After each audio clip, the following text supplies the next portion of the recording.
Well, good morning and good evening, depending where you are.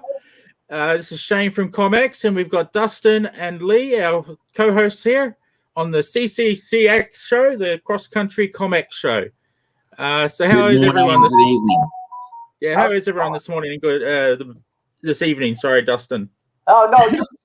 Hey, man, look, I feel like I live in a hole in the ground half the time anyway, so it's all good. Morning, evening, I'm generally okay. Time, space, and interface, eh, mate? That's right. Well, I work. Half my team lives, on that side of the world anyway, so I may as well just get used to it.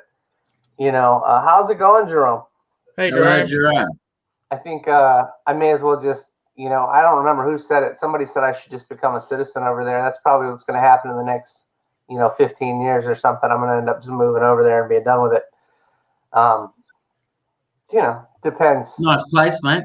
Yeah. I like it. Trying to eat shit. I'm with you. I'm about it. It's big. Yeah, for sure. Like I'm, either. Well, nobody likes to talk about losing their parents, but after my parents are gone, I think it's either going to be back to Hawaii or to Australia, one or the other. We'll see. I think the cost of living is a little bit.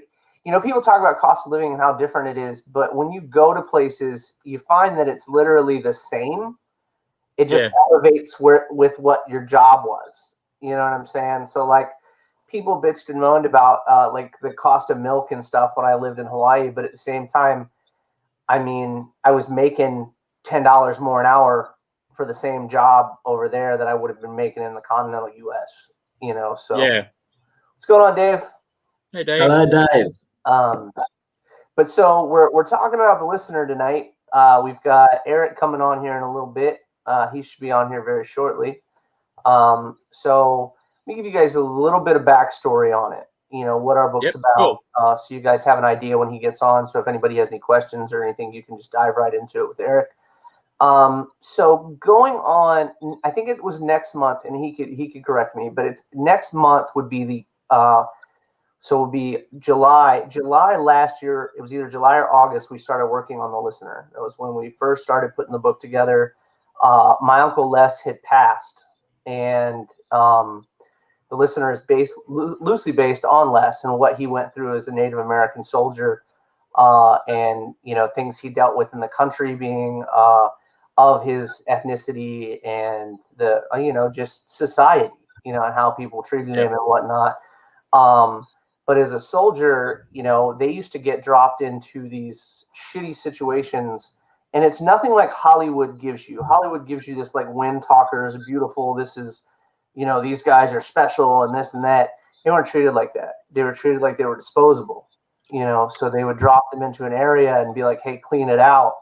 And if you don't, you're not coming home." And it's a very, and the wild thing about that is, that wasn't in World War II. That was in Vietnam. And when our book is set in World War II because it was an easy, it sounds strange to say it, but it was an easier time period for people to relate to, because you have movies and you have, all kinds of other stories that come out of World War II versus Vietnam. World War II was terrifying. I think Vietnam was scarier. I don't think people talk about it as much. It was that war that wasn't won, you know what I mean? And for us in the United States, really don't talk about the games you don't win, you know what I mean? So, but we get into PTSD. We talk about PTSD, what he dealt with that. We use PTSD as there's Erick. So we use PTSD as what's going on, bro? Erick. How are we? Hi there. Hi, guys. Hi, Late. Hello, Erick. Hi, Dustin. What's How are we up, doing? Erick. We just give them a quick rundown about what the listener is, and then nice haircut, man. Thank you. Thank you. I know they're going to be bro. We can do that all day.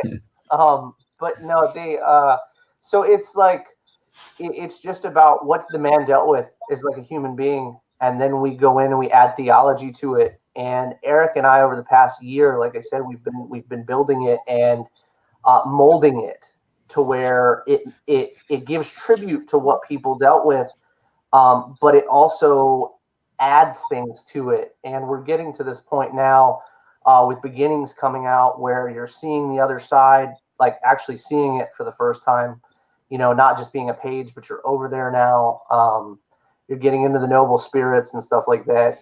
Whereas the listener, Addie, our main character, gains the, well, not gains, but he inherits the ability to see and interact with spiritual entities and beings, you know, gods, demons, monsters, you know, the undead, what have you.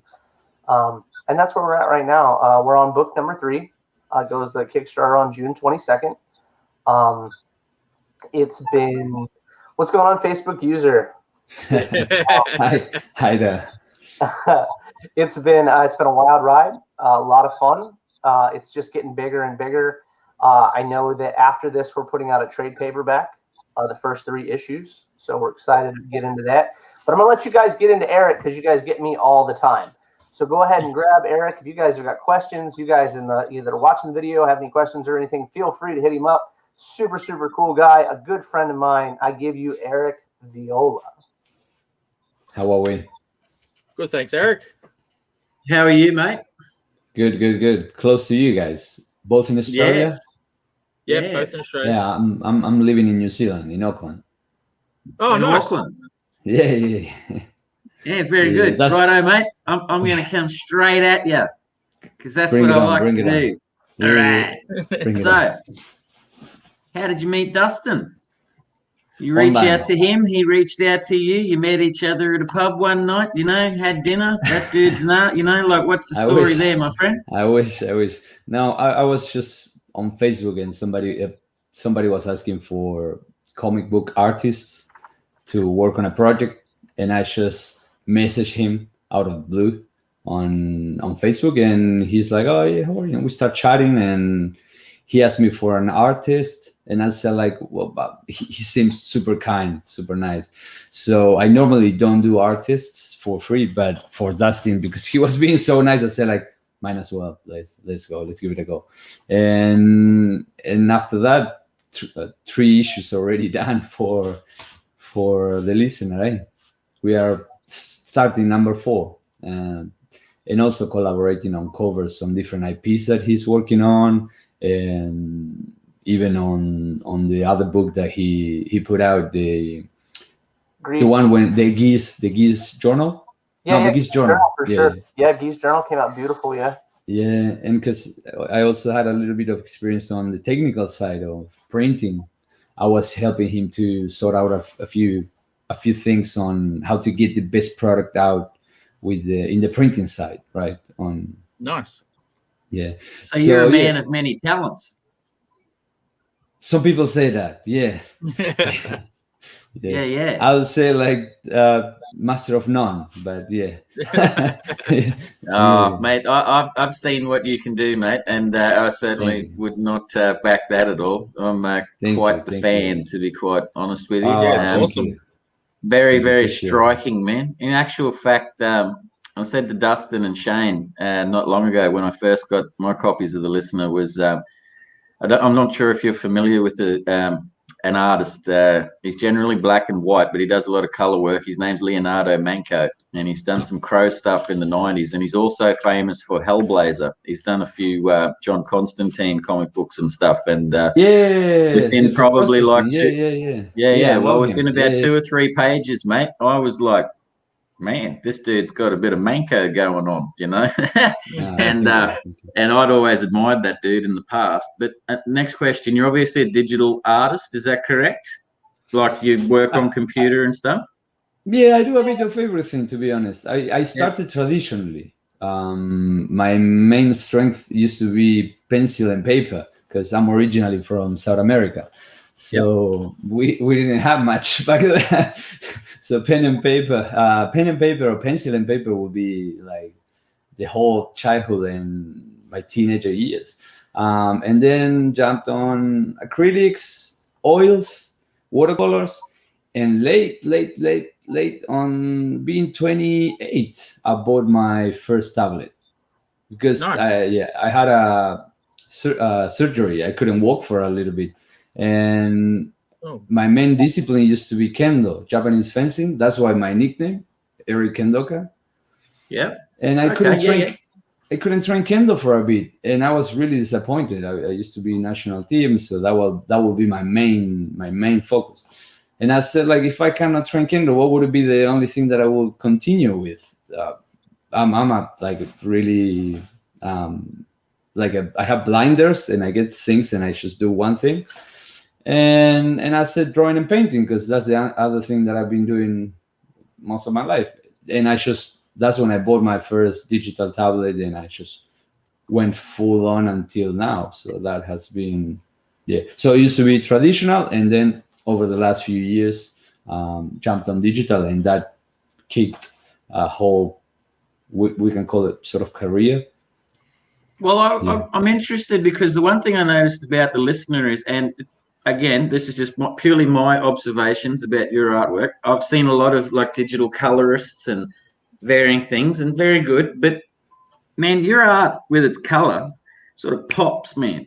You know, like that's one of the things. It's weird that you said that, you know, like you're into acrylics and oils and stuff, because it has a quality of painting to what you're doing. And I find that your colors actually have oh, look, I hope you don't take offense, but they've got an almost fluorescence to them, if you know what I mean. Like you're right. Everything is coming at you, you know, like including the characters. But that's one thing that I excellent, awesome, Dustin, good work, man. For everyone that hasn't seen Erick's artwork, this is the stuff, and it really pops to me, man. That's what grabbed me. Yeah, that's a page out of book 3, yeah, for sure. Yeah, that's book 3, yeah. I really like saturation. I'm a fan of color, the saturation on color. So I don't know why, because I like mixing realistic styles with cartoony sort of colors. I like the color to punch you in the mouth, like bang. I tried to do that. I'm not saying that I'm actually achieving it, but sometimes I think I'm pretty close. And that's what I got so interested on printing, because one thing is you can do it in RGB for the computer, but then when you print it, you have to rework your engineering on color, and you have to jump on it and tweak it and tweak it and tweak it. And also it's dependent on the printer. So that has been a main challenge with comic books, because when you have to go printing, you have to do it with the printer and specifically tweak your comic to make sure that it prints in the way that you are seeing it on the screen. That's a whole different. So has that got more to do with the paper quality, or has that got more to do with the actual, you know, the presses, or just the printer understanding what your needs are? So there are two things in that. One is that screens work in RGB, red, green, and blue, right? But printing works in cyan, yellow, magenta, and black. So there are different color mixing. So the translation, if you have RGB on the screen and you want to send that to print, you will have to translate what is RGB into cyan, yellow, black, and the other one. So when that happens, you lose power on the saturation. So you need to prepare your file for printing. That's one step. So the person who is sending you the artwork needs to know how to do that.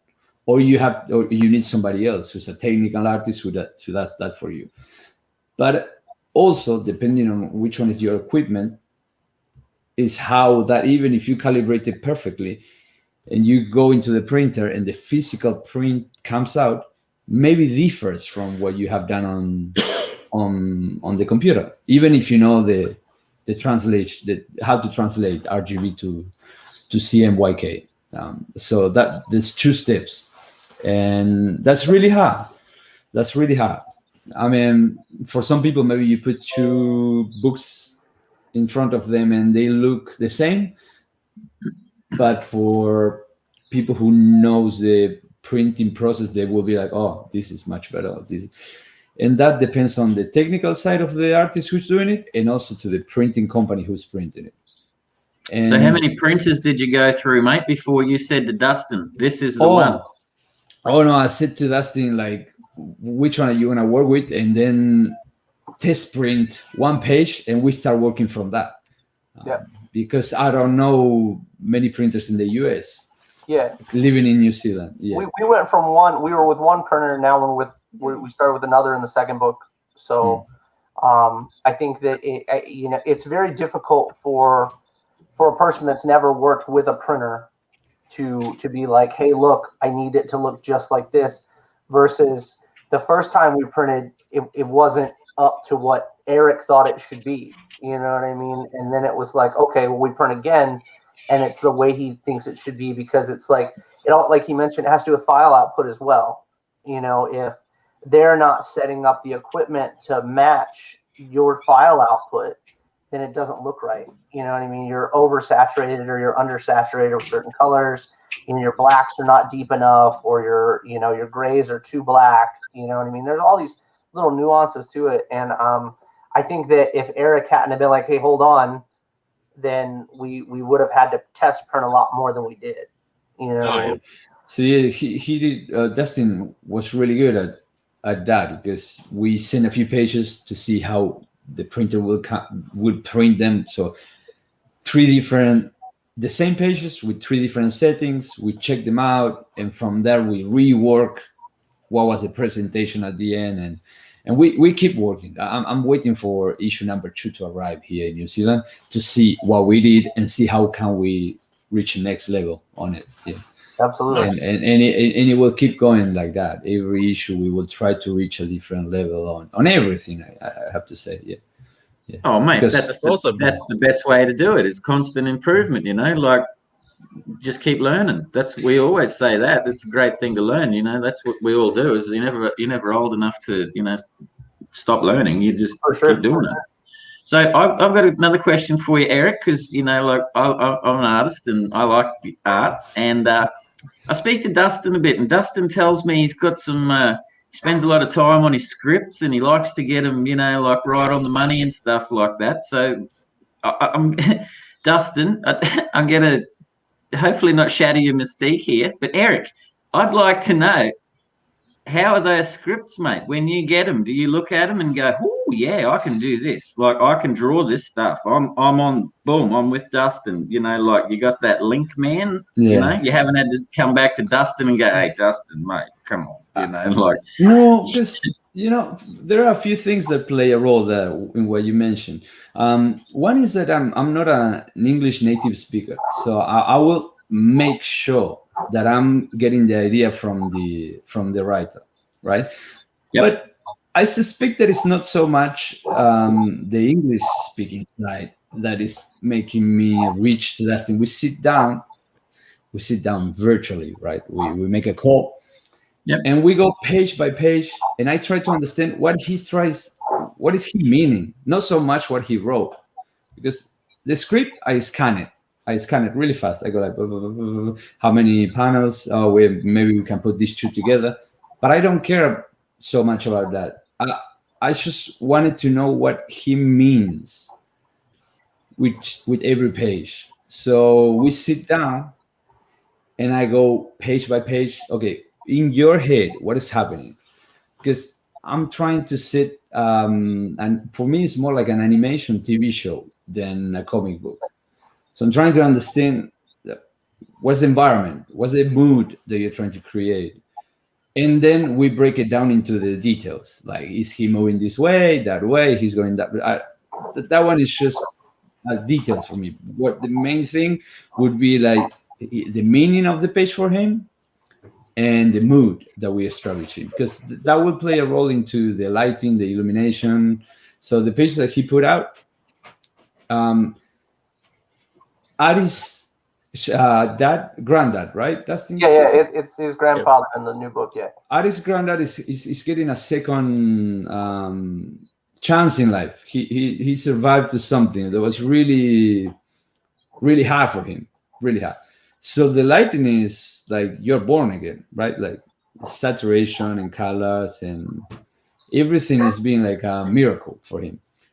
And then the details. He's this way, that way. He just got picked up. He fell, but we receive things in the abstract first. That would be mood, feelings, sounds, environment. We share that independently of where are you from or which language you speak, and then we come down to details, right? So Yep. I do that with everything I do. First is the general. What is a commune to everyone, and not so much about details. So that's going back, being really specific now. I get the script, scan it, sit down with Dustin, and I ask him those questions. What's the mood? What do you want to convey? What do you want to communicate to the viewer? And from there, we reverse engineer what he wrote, and usually it's exactly what he wrote. Absolutely. It's very different than the traditional style. You know what I'm saying? Erick and I have we've built a bond and a friendship as we've gone through this, and it's like most of the time, and Erick was the first person to bring it up. Most of the time, an artist, and I've seen, we have 3 different teams right now, so it's like the other teams, you have their own ways of doing things, right? So you shoot them the texts, and then they shoot you stuff back, and you go back and forth via message or on the phone or whatever else like that. The listener is very intimate. Like when I say it's intimate, I mean it's the most intimate in a project I've ever worked on. Even with employees or anything like that in the past, things I've done in my life, Erick and I, like he mentioned, we literally sit and we go panel by panel, and we rough it out. And that's the coolest part. I think it's a very interesting experience because you're on a wavelength with another human being, and you're like, this is how I feel about it. This is what I see. This is what makes sense to me. How does this move? Is this anatomically correct? Is this? There was something, and I'll never forget it. And I think it was one of the coolest things that he ever pointed out to me. And it'll stick with me for every project we do, probably. There was a page in When Winds Weep where Addie is literally sitting and the winds are around him, and we did 4 panels. It was the first time we'd ever done panels like this. We broke them down, and it came out, and it looked like a cross, but it looked like the what is that cross called? The black cross. Anyway, like the Nazi cross symbol. You know what I'm saying? Swastika. No. It's the other one is yes. I don't know what its name is, but it's on their medals and stuff like that. So if you looked at the page, we weren't doing it on purpose. It wasn't an intentional thing, but it looked like that. And he was like, "Hey, look, we don't want to subconsciously give this vibe out. We're avidly talking against this group of people. We can't go and throw this imagery in there, even though your mind does it. Your mind creates these images, with shapes and whatnot." And I was like, "Holy crap, we've got to change that." But since I've grown to trust his judgment. I mean, literally, we're on 3 books now, beginning a 4th in a year's time. You know what I'm saying? And it's been an incredible experience. But if you break that down, we're putting out more books than most publishing companies are putting out right now. And it's like we're trying to make sure the quality is there for every book. And we hold ourselves to a standard, and Erick's great about that as well. He really holds us to a standard, just like I would. You know what I mean? Is it good enough for our product? And it's not about pride. We're not trying to say that it's better or anything like that. But we set a bar, you know what I mean, that we have to meet for ourselves. It doesn't have to do with anybody else's product. It's our bar that we've got up here. Can we meet our bar? You know what I'm saying? 100% get that. Right, and it's amazing. I'm gonna take the dog out real quick, Lee, if you want. My dog's running around everywhere too, mate. Well, before you do, Lee, there's an audience question for Erick. Good question, Jerome. How do you play with? Yep. You can read that, mate. You can see that. How do you play with depth of field in your art? Yes.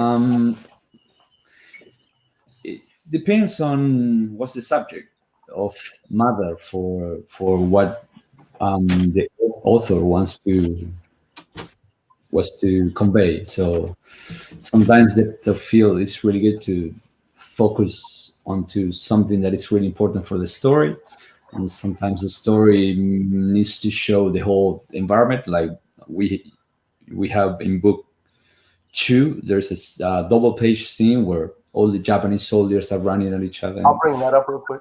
Yeah. So in that one, nothing is too clear, but at the same time, there's none of the characters, the main characters, are too out of focus because everything is important. And then you have pages and panels where there's a single thing pointed at because it relates, it is strictly connected to the story. So from a planning point of view, I play with that like that. And then from a technical side, depends. Sometimes it's full on handmade, and sometimes I use a 3D reference. And that's basically how I play with depth of field. I mean, if you want to talk about depth of field, that's a beautiful set of pages. Yeah. You know what I mean? Certainly is. Look how, I mean, you literally, this is a cusp of what you guys are getting to see, because we normally don't show these pages. The double Yeah, Dustin is pretty reserved. Yeah, I don't normally show my pages like that, because I feel like and I'm getting out of that a little bit. You know, I'm getting out of my own comfort zone a little bit. You know what I mean? But it's like as we do these things, we just get better. You know, Erick and I are getting better as a team. The artwork's getting better. The story's getting better. You know, we're building. You know, just like any other project, you start at one place and your skill level raises with you as you're moving forward. I'm a stickler for the spreads. I love, you know, we put 1 to 2 of them in every book we do.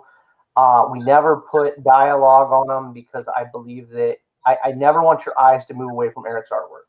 You know what I'm saying? Especially in those pages, because they're epic, man. And for those of you guys that are listening and watching, or aspiring comic book artists, you know, there's something to be said about these pages, because when you can get a page like that, and what splash pages, if you will, if you use a splash page all the way across the book, this is flipped over to, and this is mentioned earlier by ES, the page turn. Okay, when you open a comic book, a page in a comic book, and you get that page turn into a splash page, it should be one of the pages you don't forget about that book. I don't give a shit what anybody says. You know, you can forget anything else in the books if you want, but there are certain pages you don't forget. You know what I mean? Iconic imagery, mate. You know, that's the one you come back to. You know, 4 or 5 issues down the track, it's always in your mind. Right. So definitely. So if we were talking about a page from book 1 of the listener, I guarantee that most people are going to go to Sonny scalping those 2 dudes. Oh yeah. You know what I mean? It's going to be something that they remember out of that particular book. Even you may not remember the book, but you'll remember that particular imagery. You know, so I try to spend time designing things like that. And so what you guys may not know is writers, most writers don't design panels. I try to design panels with Erick. Like, I'll bring in, it's my ideas. You know what I mean? I'm like, hey, look, we need to see it from this angle. And he tweaks it and turns it, you know what I mean, and makes it to the way it should be. But that's what I mean by it's very personal, because we get so into the panels. Like, it's not just like we drop it and go. You know what I mean? These are, you know, hours for each panel, you know, thought process. Definitely. Panel. And I think that what you just saw, that splash page, I mean, you could look yards back and see what was going on in the background. And even if it's action in the foreground for those type of pages, they're pages that are created so you don't forget them. You know what I mean? Just like I'm a stickler for the last page of every book. It's the magnum opus for that book. Every time we get to the last page, that's the one. You know, and we still joke, and I've talked to you guys about it. The last page in the first issue of the Listener wasn't even in there till like 2 weeks before print, right? Like, it wasn't even in there. and it was such a cool page to do with Erick. And he, I don't even know that people thought it would work at the beginning for that particular. That's really good, because Dustin can come up with crazy stuff, and I'm like, okay, we need to make it really cool, because that's my work. I need to make it kick ass. That page has to kick ass. Yeah. So I honestly, the first time. So imagine, put yourself in this situation. So you're illustrating a comic book for Second World War. Everything comes really serious. There's no magic. There's no nothing. Last page, you have. Oh, can I say it? Yeah, please. You have spirits, right? So you're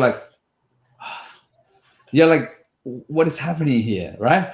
So I'm like, okay, doesn't matter what happened. I have to make it kick ass. The part of the story is him. I don't have a say in that.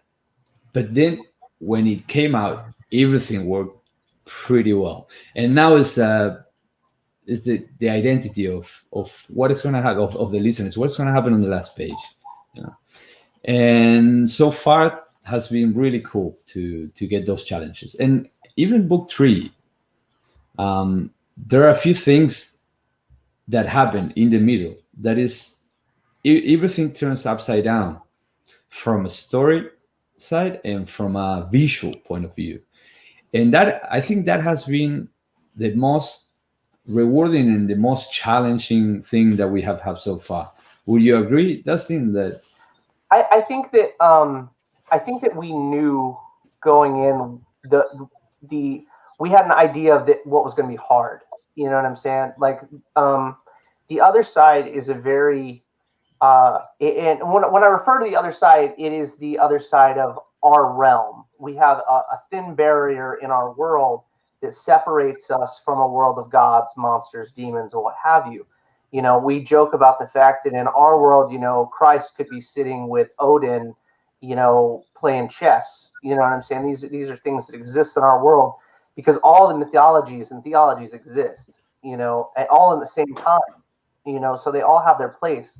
And it sounds so far-fetched, when you start talking about it. But then as it comes together and you're reading it or you're writing it or you're drawing it or whatever and what have you, it fits almost like pieces in a puzzle that you didn't expect to fit where they're going, And one thing that, Erick just brought up was interesting, and it's a segue in this conversation, is what is, different or upside down about artwork in the book is you go from full color to black and white and gray, with color characters with black and white gray backgrounds.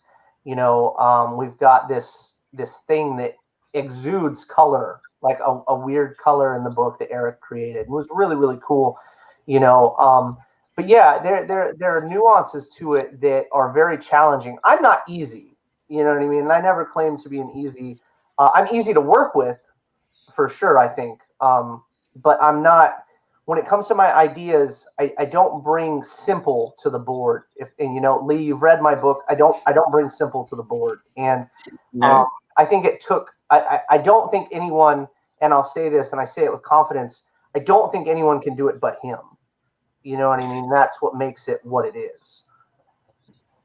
I think that's the most important thing, man, is the individualism of the project, Like, from talking to the pair of you, you can see, I mean, I've got the luxury of looking at both of you. There's obviously a chemistry you've got happening there. You're both very comfortable speaking your process, Erick, Dustin's process. You're both meeting in the middle.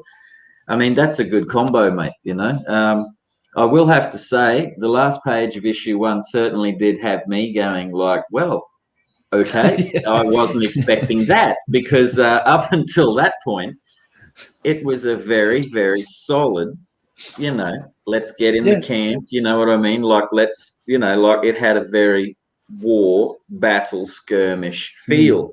And then the last page you turn over and it was like, okay, that has definitely taken a left field. And then the process went even further forward in the second issue.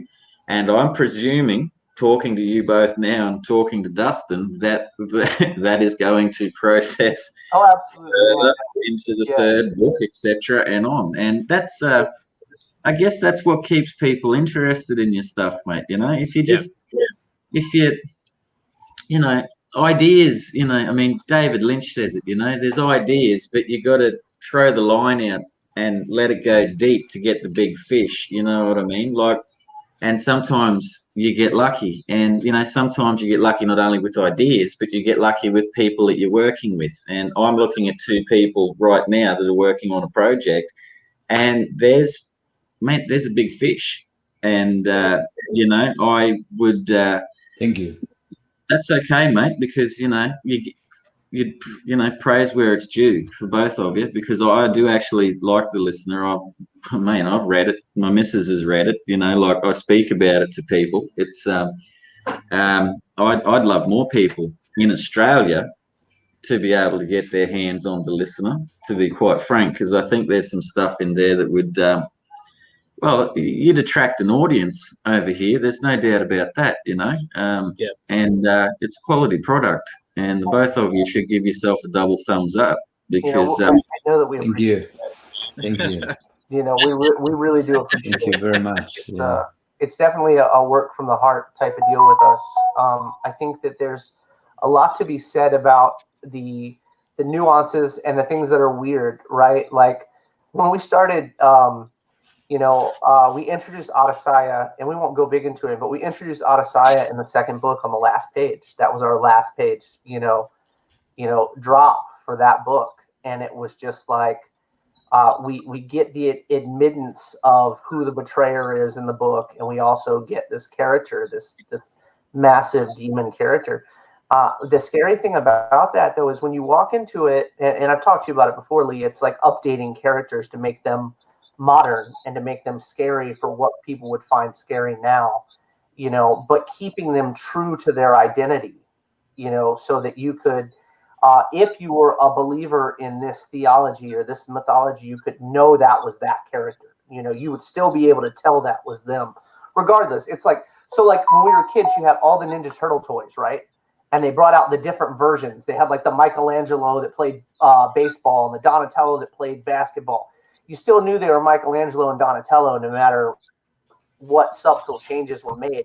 And I think that's the key point and the takeaway with the characters we use.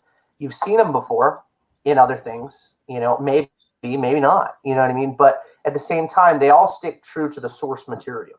They're different just enough because, let's face it, no one's seen these things that is alive today to tell you that they saw, Thor, Odin, anybody else, you know what I'm saying? But we have a general idea of what we're given through text. And that's the key part, is I spend a lot of time studying these characters and how we're going to make them look, because they should look recognizable to the people that believe in them. You know what I mean? That's very important to us.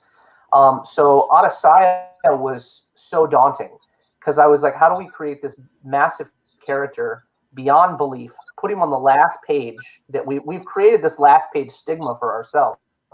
So how do I put him on this last page and we make him daunting and terrifying to people? You know what I mean? What is he going to look like? You know what I mean? And then there's the funny side of this stuff. Erick and I have a great time deciding, oh man, I don't know if that looks right, or does this look right?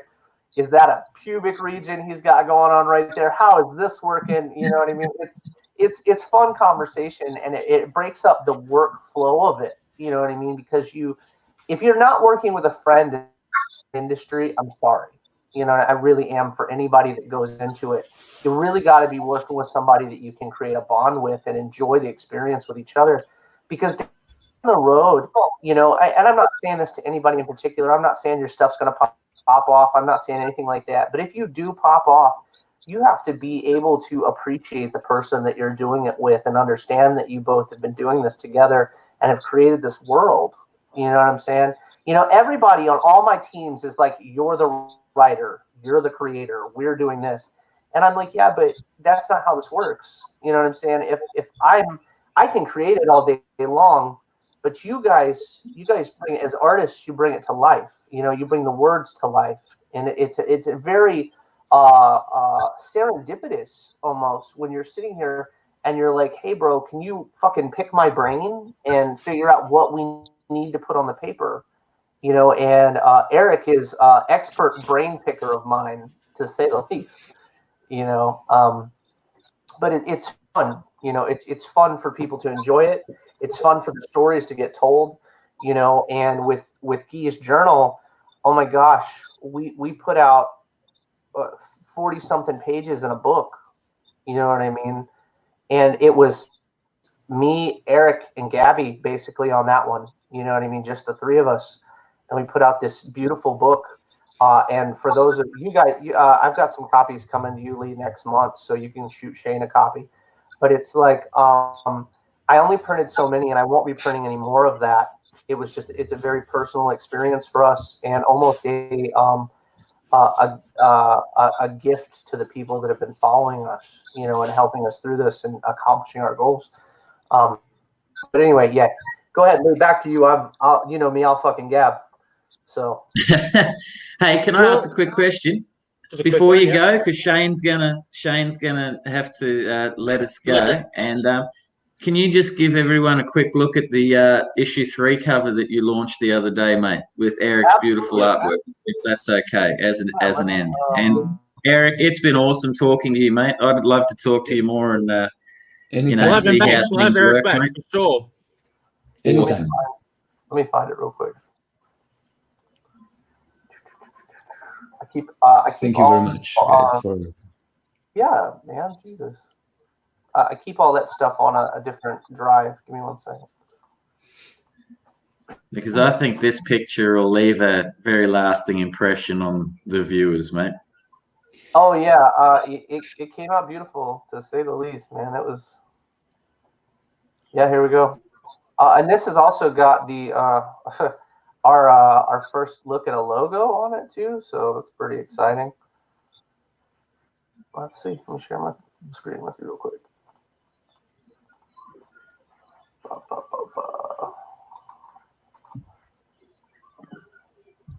Did that work? Yeah. Yep. There you go. Beautiful. Very nice. And I'll just boost that up a bit more.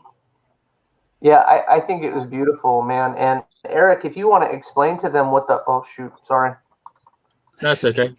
Oh my God. I suck at this. Hold on. Yeah, I'm not the best at this. You'll have to forgive me. If you'll explain to them what the symbology is to what you've done around the side, the bottom and the top, it's really, really cool. Yeah, I just studied a little bit Native American symbology before that cover, and trying to put basically a Native American message on the cover. So if you go down into the symbology, you can read what is happening, and it gives you some clue on what Arasaya's grandfather is going through. I'm gonna send you. All right, cool. Nice. Yeah. So basically, Thanks for that, Erick. I don't want to add up anything else. I think I will give, if I tell you what it means, I will give away what's going on inside. No, So that's fine. That's fine. Any Native American can read it and be like, is this what's going to happen? And then they're going to be like, oh, yeah, for sure. Cool. It came out absolutely beautiful. Cool. Well, it was an absolute pleasure to have you, Erick. Sorry, we've got our next guest in the green room. No problem. Thank you we'll very have much to have for you back inviting so we us. can talk about your art some more. So, Anytime. Awesome. Thank you very much. Bye, guys. See you, mate. Talk soon. Bye-bye. And you got a good one there, Dustin. Yeah, very good. Well, let's go straight into Lauren because we're running a bit late now. My fault.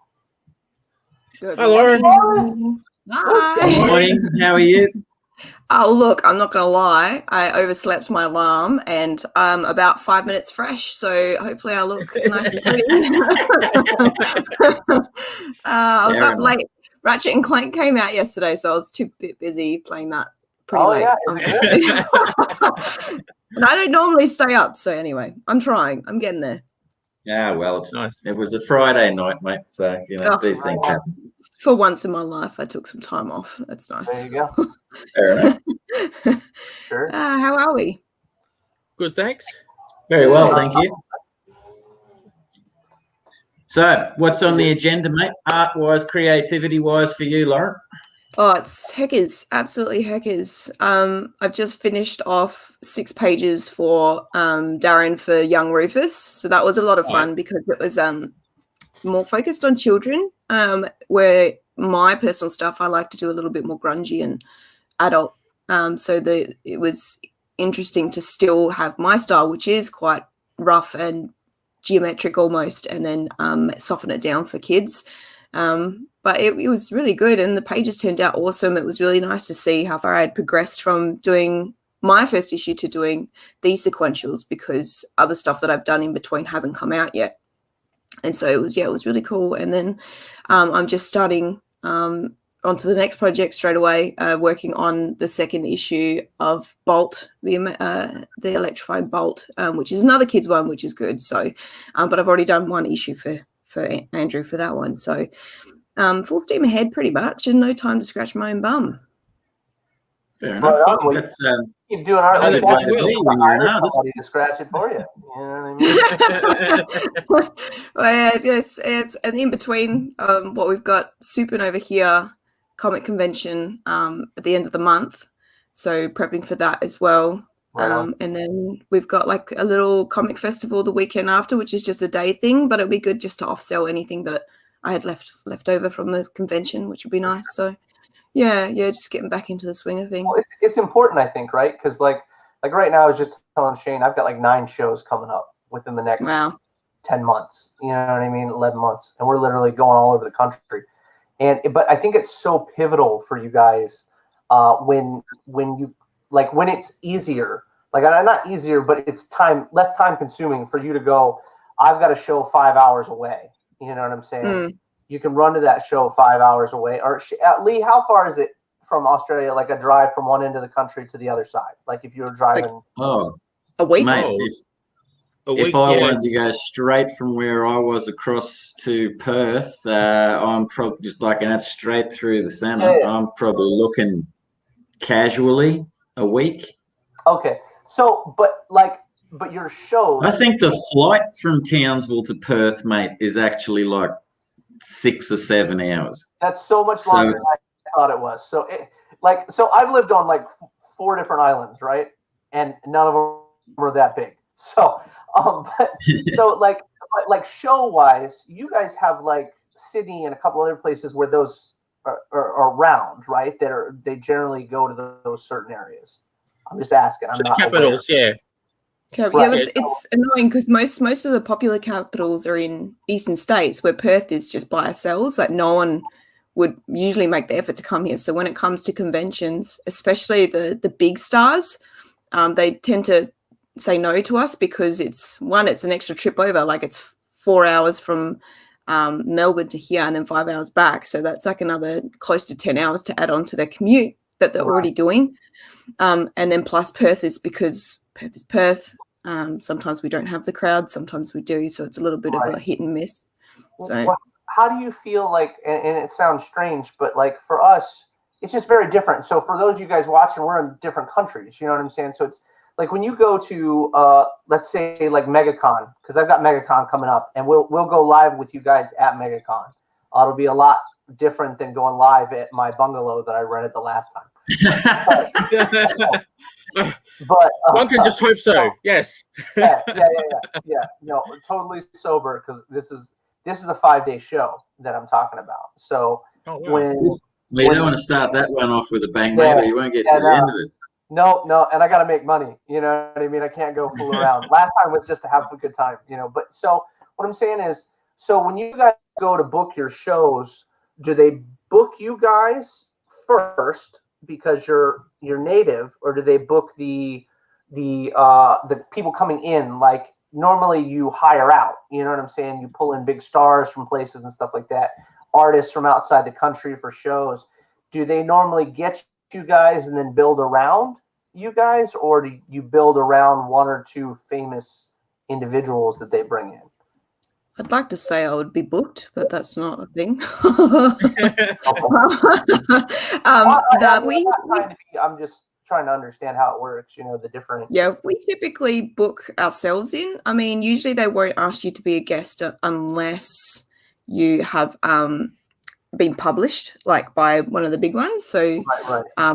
Yeah, like most of the local guests here, some have been awesome enough to get like Marvel, DC, stuff like that. But even like Phantom, Ninja Turtle covers, stuff like that, like they'll get on and they'll be asked. But usually they'll just cover the cost of the table. But in terms of like your logistics and your flying and stuff like that, then yeah, they don't cover that. I appreciate that, Dave. Well, see, it's like that here too, because it's like, so, and we'll use Jim for an example because it was funny, but it sucked at the same time. Like we were on the board for the last show we did. Like we were booked as being there. You know what I'm saying? And like poor Jim wasn't booked on the thing. He had an exclusive, but wasn't even booked on the panels. You know what I'm saying? So, but it's interesting to see, you know, how that works. You know, I'm just curious. I feel like they would bring in Mike Chrome. I feel like they'd bring in Darren. You know what I mean? Guys that are representing Australia in Australia. You know what I mean? Like your native populace versus bringing in like guys in the U.S. Like here, we have to, if we're not well known, we have to book ourselves. You know what I'm saying? We literally have to set it up. We have to pay for our tickets. We have to pay for our hotels and everything like that. But if you're a headliner, 9 times out of 10, the promoter pays for your travel and your table and all that jazz. But like the last show I saw that you guys had where Rob was at, it looked huge. Like it looked like a big show. Like yeah, that Melbourne Supernova, it certainly did, didn't it? It looked pretty big. You know what I mean? That's exciting to see because we've talked about going other places. You know, and especially if we're going to start selling books over there, I would love to come over there with you guys. You know what I mean? And same thing with like Lauren. Like if you guys publish over here at all, you know, we can help. Just let us know that you guys are doing stuff. You know what I mean? And even with indie publishers, because there's a lot of really good indie publishers right now. You know, it's just not just the big 2 anymore. You know, or big 3 or whatever, what have you. But that's exciting. You know what I mean? I love the fact that you guys are doing more shows. It speaks highly for, you know, the rest of the world that more and more people are doing shows. You know, COVID scares people, so they don't want to do shit. You know, mate, who would have ever thought back in the 80s? What is it, Cerebus the Aardvark? You know, an independently published comic book by Dave Sim would have ended up going for, what did it go for? 160, 170 issues. Yeah. Until he just, you know, I want to move on to the next project, you know, but and still fondly looked after, mate, and sought after and worth a lot of money in comic shops. And he's considered a champ. But if you read his story, he used to sell them out of his garage. He used to go, much like Brad the other night, an Australian guy that was on the Wednesday night TV comic show.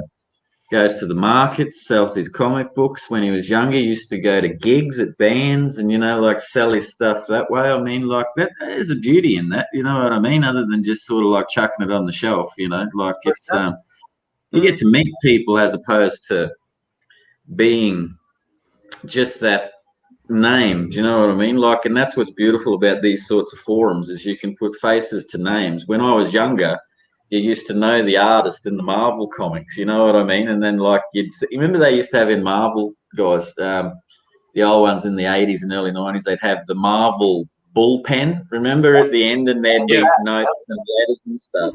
And then they'd have a creator of the month. And they used to have this whole idea of like, oh, you know, what does, you know, Chris Claremont, what a great, fantastic writer. He looks like this in my mind's eye. And then you'd see the image at the bottom and you go, well, I was way off, you know, like, but it's great that people are getting, you know, to have these sorts of forums. And, you know, comic book conventions provide an awesome, you know, like talk to the fans, talk to people just to say good day even, you know, like it's, you know, you know, I come from Townsville, and the best thing that we've got happening up here this year is, you know, no disrespect to the people organising it, like, because I'm going, apparently, is a Lego cosplay, you know, like thing. That's cool, at the local school up the road, and I'm going to go. Hell with it, man. I want to go and meet some people and have a yarn about what their influences are, you know, and have a chat because, you know, Lego cosplay, I mean, it's all a creative field, isn't it? And imagination and stuff.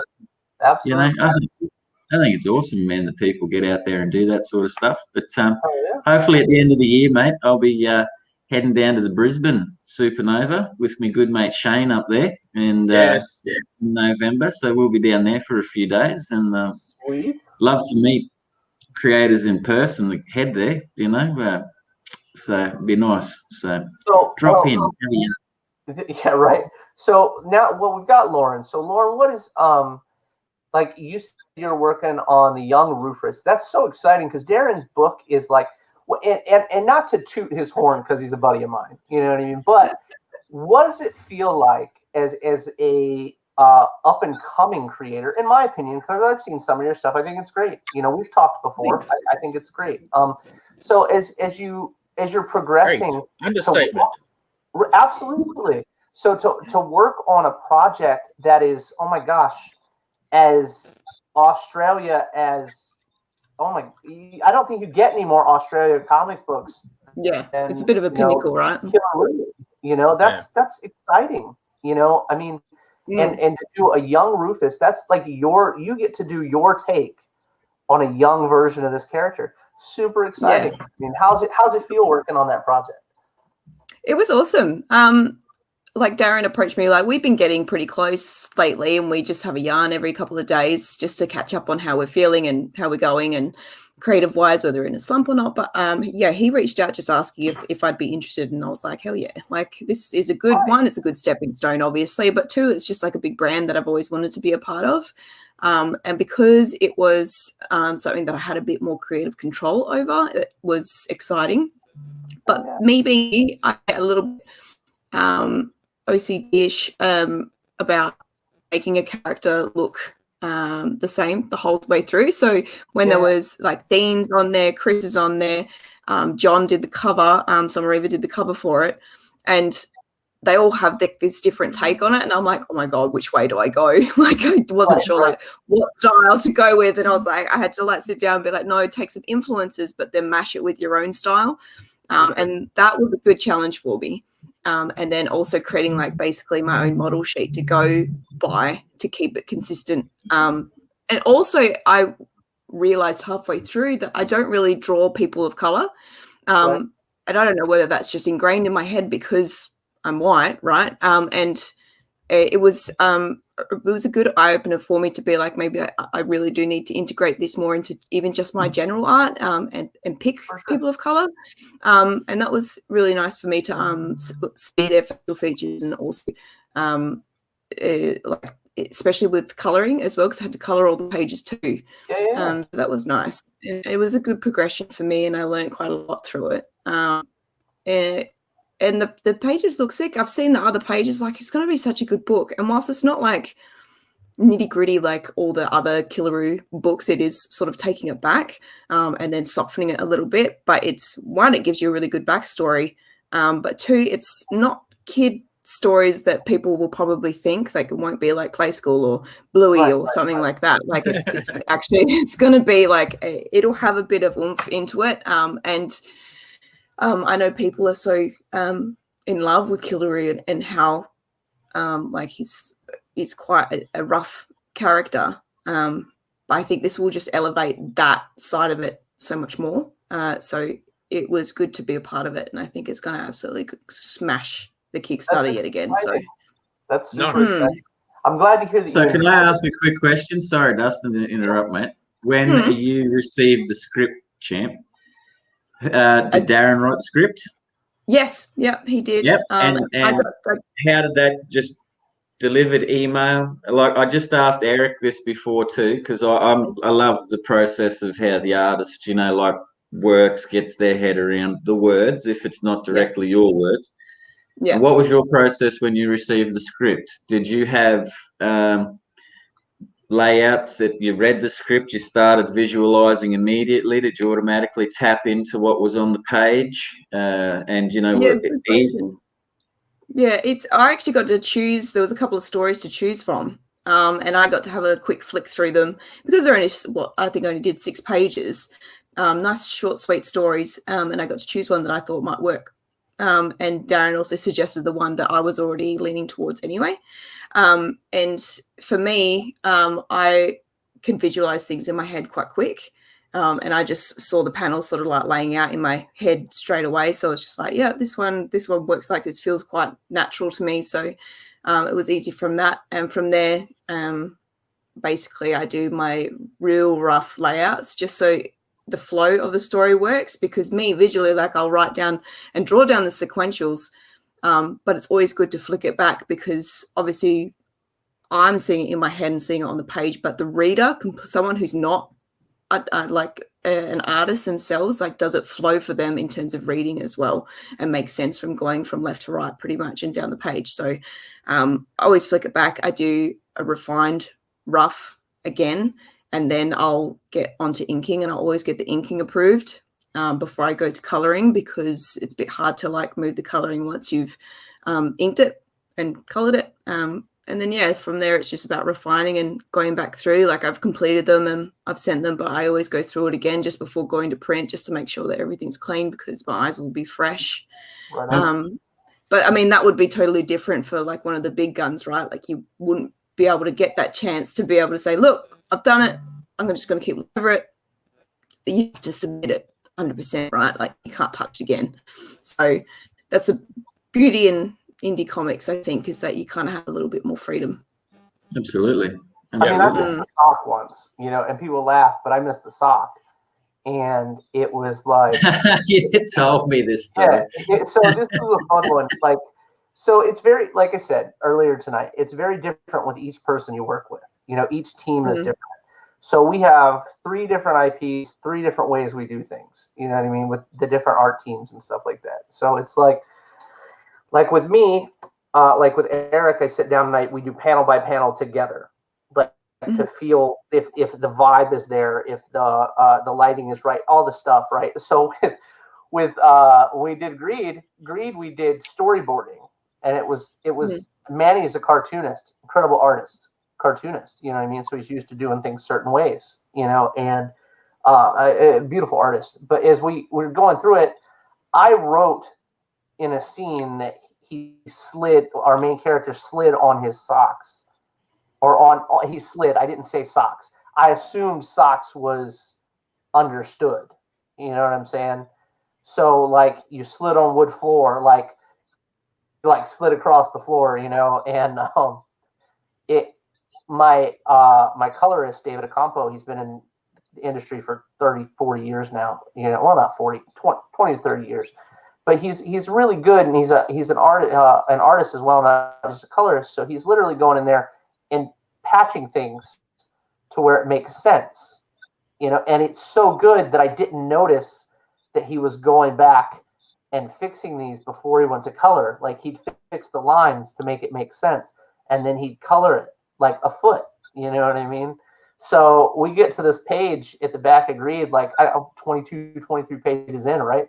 And it's obviously a sock, like at the end where the foot's been pulled out too far, you know. And he was like, I can't fix that. And I was like, what? He was like, dude, I can't fix it. And I was like, I don't know what you're talking about. You know what I mean? So I go to look, and I'm like, oh my God, it's supposed to be, you know, a sock all the way through 20 something pages back. And it was just a really funny experience. And it's easier to fix things digitally now, you know what I mean, versus by you know, paper, you know, pencil and paper, you know, so you don't have to go back and fix every single panel, you know, on pencil and paper, where you can go in digitally and just fix the page, you know. Had I not caught it, it would have sucked. You know what I mean? But it was really, I felt so bad. I was like, oh my God, can we go and fix this? And they're all laughing, because it really doesn't take that much time anymore, you know. But at the same time, it's like, I should have caught it. But, you know, we didn't have an editor before. You know, it was us editing ourselves. So I didn't get an editor till, oh my gosh, I hired Chuck for the next issue of Greed. So I'll have done 4 books without a professional editor. And for those of you guys that are just getting into the industry as well, make sure you hire an editor. You know, have a good editor. They make your life so much easier. You know what I mean? Especially when you got like 3 books coming out, 4 books coming out. Make sure you got an editor to go back behind you and go, hey, look, this looks okay. Or the writing is solid. You know, it's just, but you know, there's a lot to be seen with the newer things that you get to do, you know, and the bigger folks you start working with, you start learning new things, you know. You know, like we've had ES on the show, we've had a couple other people on the show that have brought a lot of knowledge to people that have never done this before. So kudos on working on such a cool project. I'm excited to see what else you've got going on because, you know, the talent is there. It's like we talk about the listener a lot because it's my book. You know what I mean? It's just easier for me to talk about it. But there's something to be said about setting a hook and getting people to read it after that. After the hook is set, your art is solid. People are seeing it. They like it. They enjoy it. I enjoy it. You know what I mean? So it's like, it's getting that hook out there for people to see it. You know, there are certain people that are in this industry that if we get it to you, you've bought it. You know what I'm saying? It's getting it to you. It's getting the page open for people to see your art style and stuff. And I think that Killaroo is a great, what is the word I'm looking for? Vessel. A great vessel for your artwork for people to see. And I think that he's got a really good idea for that book. I'm excited to see where it goes. It's going to be a lot of fun. Well, Killaroo was the first Australian comic book I ever participated in. So there you go. Even I've been in there. Oh, Gang Wars issue 1. Oh, nice. Yeah, that was a long time ago. But it was fun to do. I need to find researching. Oh, sorry. I didn't know that was a thing, man. I'm a Chalker fan. I need to have that in my collection. I didn't know. Yeah, well, it's a little bit different than what I do now, but again, I was learning, so I was lucky enough that Darren was there to help me out with pointers and give me a go, really. So thank you very much to him. But Lauren, another question, mate. Now, you're Lana Luca. That's correct. The character. Right. Now you've had issue 1 out. Yep. So what's an update on issue 2, and when the next comic that you're bringing out, mate? What's going on there? Oh, I need some time. I need to duplicate myself. That'd be nice. Yeah. We have, I think, about 4 pages left to write. So the story's basically there, and it's just nutting that out. While Tanya is fantastic writer, it's always good to, obviously, same with artwork, is bounce those ideas off each other. So just making sure that it flows really nicely, and we're doing new characters and old characters justice, because there's 2 extra characters coming in this one. So time-wise, we're hoping to release it on Kickstarter either August or September. So not far. Nice. Not far. Yeah. So I want to at least get a few pages done before that. But I just need to get this Bolt issue done, which I'm nearly done with the layouts, and then colouring and inking and wording for this one. So and is Bolt your own character, or is it a character for somebody else? It's Andrew Tribe. So he's a bit quiet in about promoting his Bolt, but I want to change that. I shouldn't say quiet. He's still super pumped about it, loves it, and goes to the conventions and stuff like that. But it's a really good slapstick kids superhero. Thinks he's amazing, but he's really actually not. And then all these actual good superheroes are doing the deeds, but for somehow he stumbles his way through and manages to do it himself. So it's an awesome story we're doing, and great for kids. I think it's going to be absolutely fantastic for any age, up until about 15, 16. I reckon it'll be good. How many pages are you doing for that? 16 pages. Yep. So a full issue. Well, close to a full 20, 22 page issue. So once that's done, then it's full steam ahead on Lana. And then I've got another issue of Bolt after that. But Lana's I need to get it done because it's been 2 years since the first one. So I think people just are keen to find out where that's going. Absolutely. I think the character doesn't feel like it's that long. Yeah. I was just saying, it doesn't feel like 2 years to me. Sorry about that. I know, because we're all so busy, right? It's an exciting character, though, that the image that you have in the calendar is very striking to me. And I think that it's anybody that see, like you said, it's about setting that hook.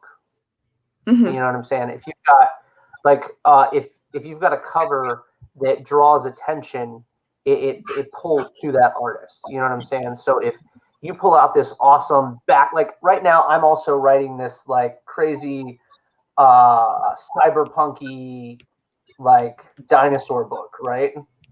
And it's really cool because I'm in that headspace where I love the 80s, you know, sci-fi movies and stuff, and the bright neon pink signs, and you know the chick smoking the cigarette when you walk around the corner type of deal, you know. And I think it's a very interesting concept.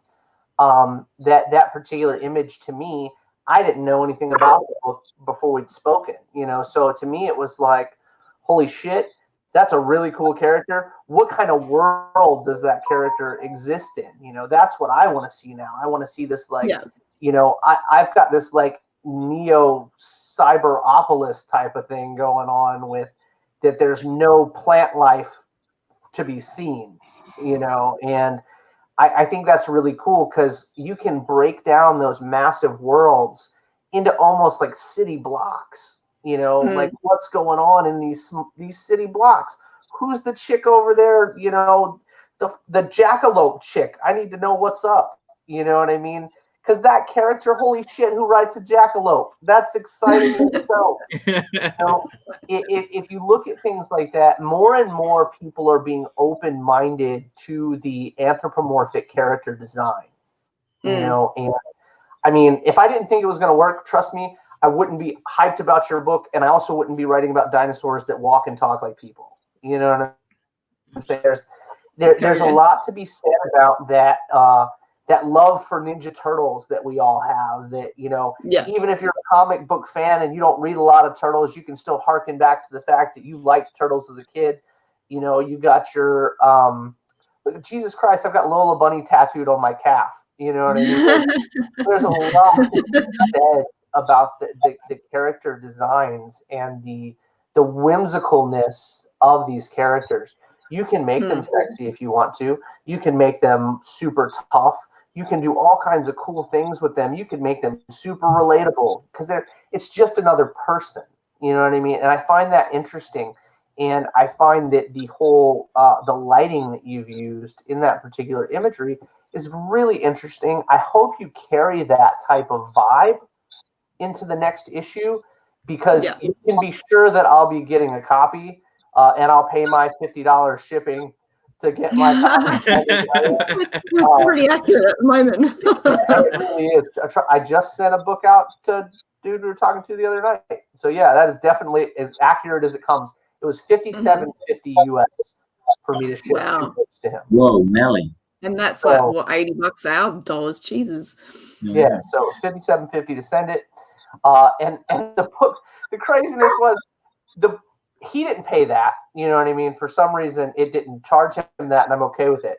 But it was like, hey, look, if you look at that as a writer, and from any countries right now with the way shipping is, you guys have got it. We've all globally got to find a way to get around that shenanigans, because I don't make any money selling books like that, and neither does anybody else. You know what I'm saying? So if I'm paying you, you know, $60, you're going to spend $50-$60 to send me the book you just created, you know, and you're not making anything off that. So, you know, I think we've got some stuff that we're working on to try to help people get around that, because it's just not great. Yeah, well, that's where these connections are great, because if you've got someone over in the States or something that are willing to help you out, you obviously factor that into the Kickstarter and pay them for their time, but have them print the book over there as well so they can ship it out for you. And then you save money on there, because obviously nobody wants to spend $50 on shipping. Like, it's ridiculous. Yeah. We're talking about it right now. I'm trying to see if I can't set something up. I would if it was the listener issue 3, Lauren. Right? What was that? I'm giving Dustin's comic another plug. Yeah, my book my 3rd issue goes live on June 22nd. So Yeah, Hey, nice. quick question, Lauren. Have you got any images while you're here, mate? So Yeah. people that are watching and stuff like that, they can have a look at who Lana Luca is, and even a little bit of Bolt. I know. Killaroo, Young Rufus is probably under lock and key at the moment, but I can show one page that was shown before. So I think he's already shown it already. Let me just quickly grab it. While we're having a yarn, you may as well throw up what you're doing, mate, instead of looking at. I wanted to show. I have a variant cover for Lana that I wasn't able to show last time because obviously my screen wasn't doing the thing. But I've got that as well. Yeah. And then if I go page, what was it? Page 5, I think it was. I'm so excited. There's something about a jackalope that just sounds so cool. You know, like how often do you hear about a jackalope? And that makes it interesting. You know what I'm saying? It makes it very intriguing. Because, you know, it's funny. We laugh about it as adults and stuff that have heard about this animal before. But there are a lot of people that don't know what a jackalope is. You know what I mean? So, yeah, it's interesting. It's almost like you're talking about some fantastical, which it is, but some fantastical creature, you know, like your drop bears and whatnot, you know. They're real. What are you talking about? I see you.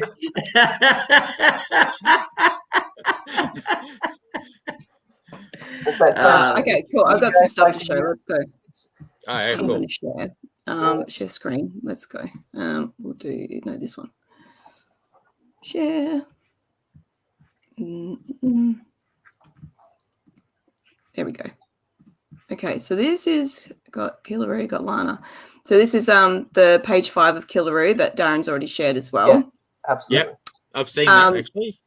Yeah, so this is the sort of vibe that I was going with in terms of the coloring and stuff. Really wanted to use like get the halftone going through it just to give it like that bit of grungy that Rufus has, but it's still sort of like soft in terms of the colors. So that was the direction I was going for that one, and really playing with lighting. You designed it. Yeah, you designed all the panel placement and stuff, Lauren. Yeah. Okay, so kudos to you, because there's one thing in the years and years I've been doing this, I've never seen a panel like that bottom panel with the kangaroo, because he's not making a sound. He's literally like, this is my angry face I've made as I'm popping away. And it's a very unique way to do it, and I applaud you because it's really, really cool, because you're using an animal that doesn't speak, but you're using a thought bubble to show the mood that it's created, the facial expression that it has. That's really interesting. And that's one of those things that to create your own type of panel is incredibly powerful. It's like one of those things that you see someone that's been in the industry do a really long time, because there are only so many ways to do panels in a comic book. So to come up with your own unique panel placement and design is really, really cool. Man, that just makes me want to get on Young Rufus even more. That's really exciting. And the trio in the middle is very good as well. Yeah. I don't think I've seen anything like that.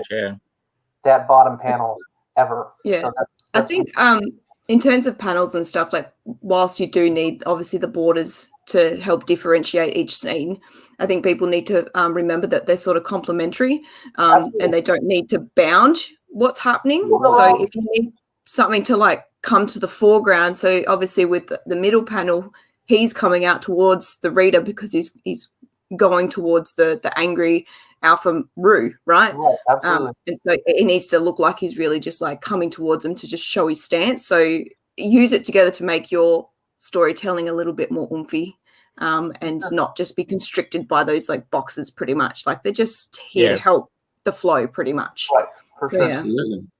Well, it's also very interesting. You've cut it, if you going through the middle of that actual panel page, you've cut that in such a way. Like what I'm saying is there's stylistic choices here that you see in higher end artists, and I'm trying to give you a compliment without so many words. You know what I'm saying? Because if you read down this page, your eyes go down it. You're creating the bottom layer using the top layer and vice versa. You know, it's an incredible way to do something.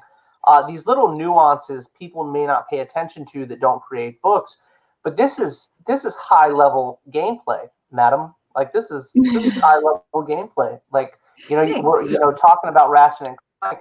This is some OP power right here, madam. So very, very cool. I hope to see that as you grow.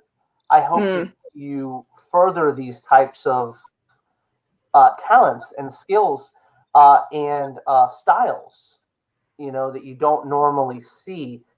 But that's really, really cool. For those of you that don't know what I'm talking about, you can look at the bottom half and you can see how you've got the sunset, but if you rise up, it becomes the dirt in the next panel. You know what I mean? And the bushes in the foreground. You know, it's a really cool concept. Really awesome stuff. Thanks for sharing that. That's super cool. That's all right. And the only other, I wanted to share just another one quickly. Sorry, Shane, if we're going over. No, that's fine. That's fine. This was the variant cover I got done. Look at that. Oh, How yeah. awesome is that? So this is Rob Sketchcraft, if you don't follow him already. But this guy, he did all, I probably plugged him. I plug him a million times just because he's incredible. But he did all the new Spyro and new Crash Bandicoot concept stuff for Sony. So he did all that. But me and him, he just really is so supportive just for anyone in general. So I, of course, just thought of him straight away when I wanted a variant cover. And his stuff's just incredible. Just such attention to detail, right? And another artist that was easy to reach, mate, that was more than happy to help and have a yarn and a chat and stuff like that. See, community 100%. Is unity, Lauren. Community is unity. I love that stuff, man. 100%, 100%. And then I think there was one. So I'm talking. If we're talking about progression and stuff like that, I put it out on Twitter. It was a couple of weeks ago about like revisit an old piece, right? And it was good. Like I've been looking at my sequentials and how they've been improving. This is one, speaking of Ratchet, pretty much. So this is 10 years ago, this guy. And this one I did like last month. That's awesome. Yeah, right.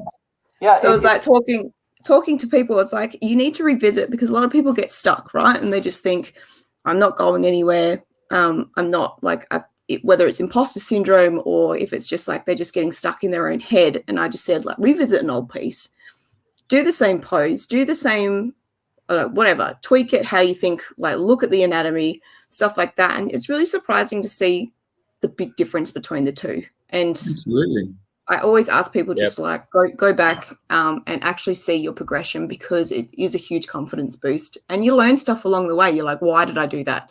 And then how can I improve it / how can I elevate it? So that's another thing that I've just been like still both good, mate. Still both good. But the first one's still awesome. That's an excellent point that you just pointed out. Like obviously you did that as a confidence building thing for yourself, like just to I try and see where you're at, you know? Yeah, I try and make Fridays like my skill day. So I always make sure I take time for me to be able to visit something or just practice a technique that would work. And it's just so because I get stuck in all the stuff that I'm doing, right? So I don't take time to actually do my self-improvement. So whether it's like watch a video or I ask Rob or Darren or whatever, like I ask him like, what's a technique that I could work on or something like that. So, or if they've mentioned something in passing, I'll be like, okay, I'm going to study that now. But it's all about just making sure you take the time to still give you that value to yourself. Absolutely. We've got to build yourself. That's awesome. It's just like any other job. You know what I'm saying? If you're not improving yourself, you know, and as a writer, I think it's just as relevant. You know, we have to continue to turn our wheels, you know, and you know, write more content and write better content. You know, I love all my projects, but as you look, it just like we use it, like I said, the listener is easy to use. As a book 1, book 2 looks better than book 1 panel wise. You know, like I design our panels with Erick and stuff. So it's literally like book 2 looks better than book 1 because when I had book 1 in my hand, I was like, oh yeah, I love this, this, this, and this. But just like the artist, I'm critiquing everything I've asked to be placed where, you know, so you get to the next book and you're like, oh, that's even better. You know, this is my favorite so far. And then you get to the third book and you're like, holy shit, what was I doing back in book one? You know what I mean? That's what I'm worried about with Lana as well. Absolutely. You know, well, people enjoy your product. People don't see that side of your psyche and the way you're treating yourself. And, you know, I talked to Lee about it a lot. Imposter syndrome is real bad for me. And I try to put on the air of confidence and stuff. But it is my, you know, we've all got an Achilles heel. And that's mine. You know what I mean? I still go, oh my God, am I allowed to sit here? Am I allowed to talk to people? Am I allowed to, you know, give of myself that people would appreciate? And I you know, kudos to everybody, Lee, Shane, you know, Rob in the comments, you know, for pushing yourselves past those limits and to be able to show you guys, hey, look, this is an awesome piece of work. You know, we're working really hard on it. You know, this looks good or that looks good. For Christ's sake, I've got a book coming out about talking dinosaurs and people are into it. And you've got a book out about a fantastic bunny thing with antlers. I love it. It's so exciting. You know, we've got it in a world where we've got an amazing book where people's names are numbers. You know what I mean? All these little things, nuances of this industry and the indie stuff. You know, Lee jokes about this whole community is unity thing. I'm going to make him a fucking t-shirt that says that, because it becomes this, it really I'm going to beat you. I'm going to beat you to that. I want one. Yeah. Well, that's what it's all about, mate. You know, Community is unity. Positivity, man. You know, it really is positivity. Because I used to joke about that. I used to be like, yeah, everybody's, you know, into their own thing. They're into their own thing. They're into their own thing. But the more I got into the industry, it was like not just selling books, you know, but actually creating books and working with other people and stuff. It was like, yeah, there are a lot of those people, but you have to set aside the ability to find, you know, that niche of people that does believe in the industry and believe in building each other. And I think you guys have got a great spokesperson in Shane. I think that the country is better off for having him, you know, unite you guys, because we can all, you know, we're greater than the sum of our parts, right? I think that's the best, you know. I mean, definitely going to get a t-shirt. I'm going to have one. And then I'm going to, you know, I'm gonna mock the community as unity thing because it sounds so tacky, but at the same time, it's so right. Nah, man, that's what makes it cool, is it is so daggy. You know, I was talking on Drink and Draw last night. I was going to get sell out the top of my head, seeing it's bald, to companies and shit, you know, like to make a bit extra money while I'm head down drawing. So maybe that's what I should do, is get a, you know, one of those little things that sit on, instead of the antlers, just a flat board. So when I put my head down, it says community is unity, you know, like get the glasses that you can have the neon glasses that can have words across them, and then you just put it right here on the scrolling past. Yeah. Absolutely. It's a good point though. Like, it's a huge point, because I've recently in the past month or so just learned like the real dark side of the community, especially here in Australia, and how people just sort of like stomp on other people. It's really frustrating. But the fact that there is so many people up and coming that are so supportive and just want to lift and elevate other people up. Like, there's nothing wrong with someone else succeeding, right? And there's no point stomping another artist down just because you want to get ahead. Like, that's ridiculous. So yeah, I'm super glad that this community exists. you can climb a wall with, you know, like helping hands, as opposed to being like rabbits up against a fence and just, you know, running over the top of each other. People. Just be like, I want to see you succeed. Just go. Let's just get you up there. That's awesome. It's fun. Like, and things like this make, like, I've got, Lee was like, hey, could I do a listener cover? And it blew my mind. Like, it blew my mind, you know, because I'm still of that guy that I still have wonder in this industry. You know what I mean? Like, I still have wonder. Like, we were at the show and we've got, Will Russell at the very end, then you've got Jim Noble, then you've got me, then you've got Marissa Pope, then you've got Mike DeBalfo, then you got Ryan Kincaid. All these cats run in my circle, you know what I mean, and have been my friends or worked with me or done, you know, been around me and know me, but you still get these, I'm on this row, like this row out of the entire convention. You know what I mean? Did they know they put me on this row? You know what I mean? Is it okay that I'm on this particular row? And that's exciting because it's like you get to talk to people, and I think that, you know, the community is unity thing is, man, I'm not one for quoting that, but I think it's really cool. You know, the what it means, what the words mean, is a very cool thing.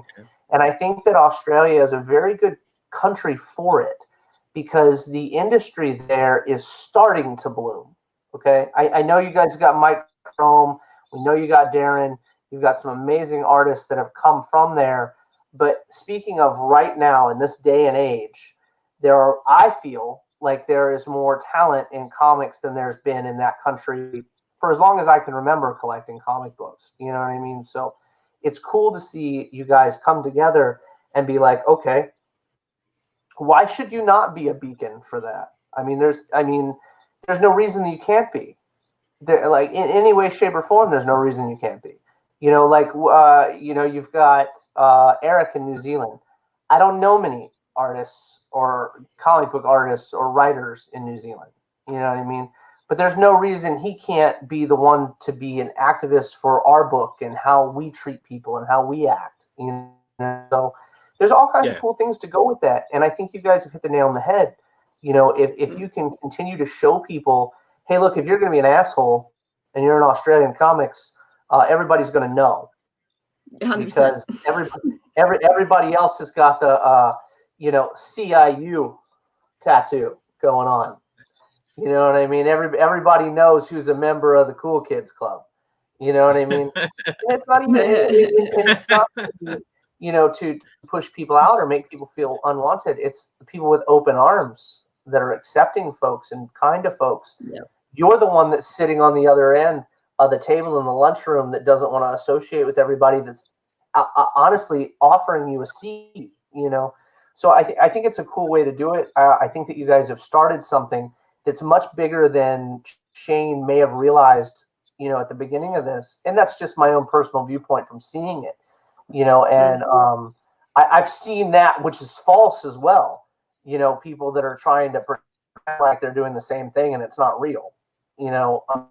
But I can assure you guys, if you hook your wagon onto Shane, I think you'll be okay, because Lee's got that community on lock, you know. Yeah. But yeah, it's interesting to see where you guys are going. I'm happy to support it. You know, and it makes me go, man, Lauren's doing cool stuff. Maybe Lauren should do a cover for me at some point. So I'm excited. You know, if I can help get you guys out there as well over here, you know, and print books and stuff, I certainly will. You just gotta let me know, you know. And I think that I may attempt to do something like that and help out. So yeah, cool, awesome. Just a question for you, Lauren. Yeah, Bolt. How can people get it? He mainly just sells at conventions, from what I know. In terms of like a shop front, I'll get a website for you, so you can put it up. But yeah, from my last issue was maybe 3 years ago, I think. But when lockdown happened, it all just kind of went to shit, right? Yeah. Let me see if I can find it.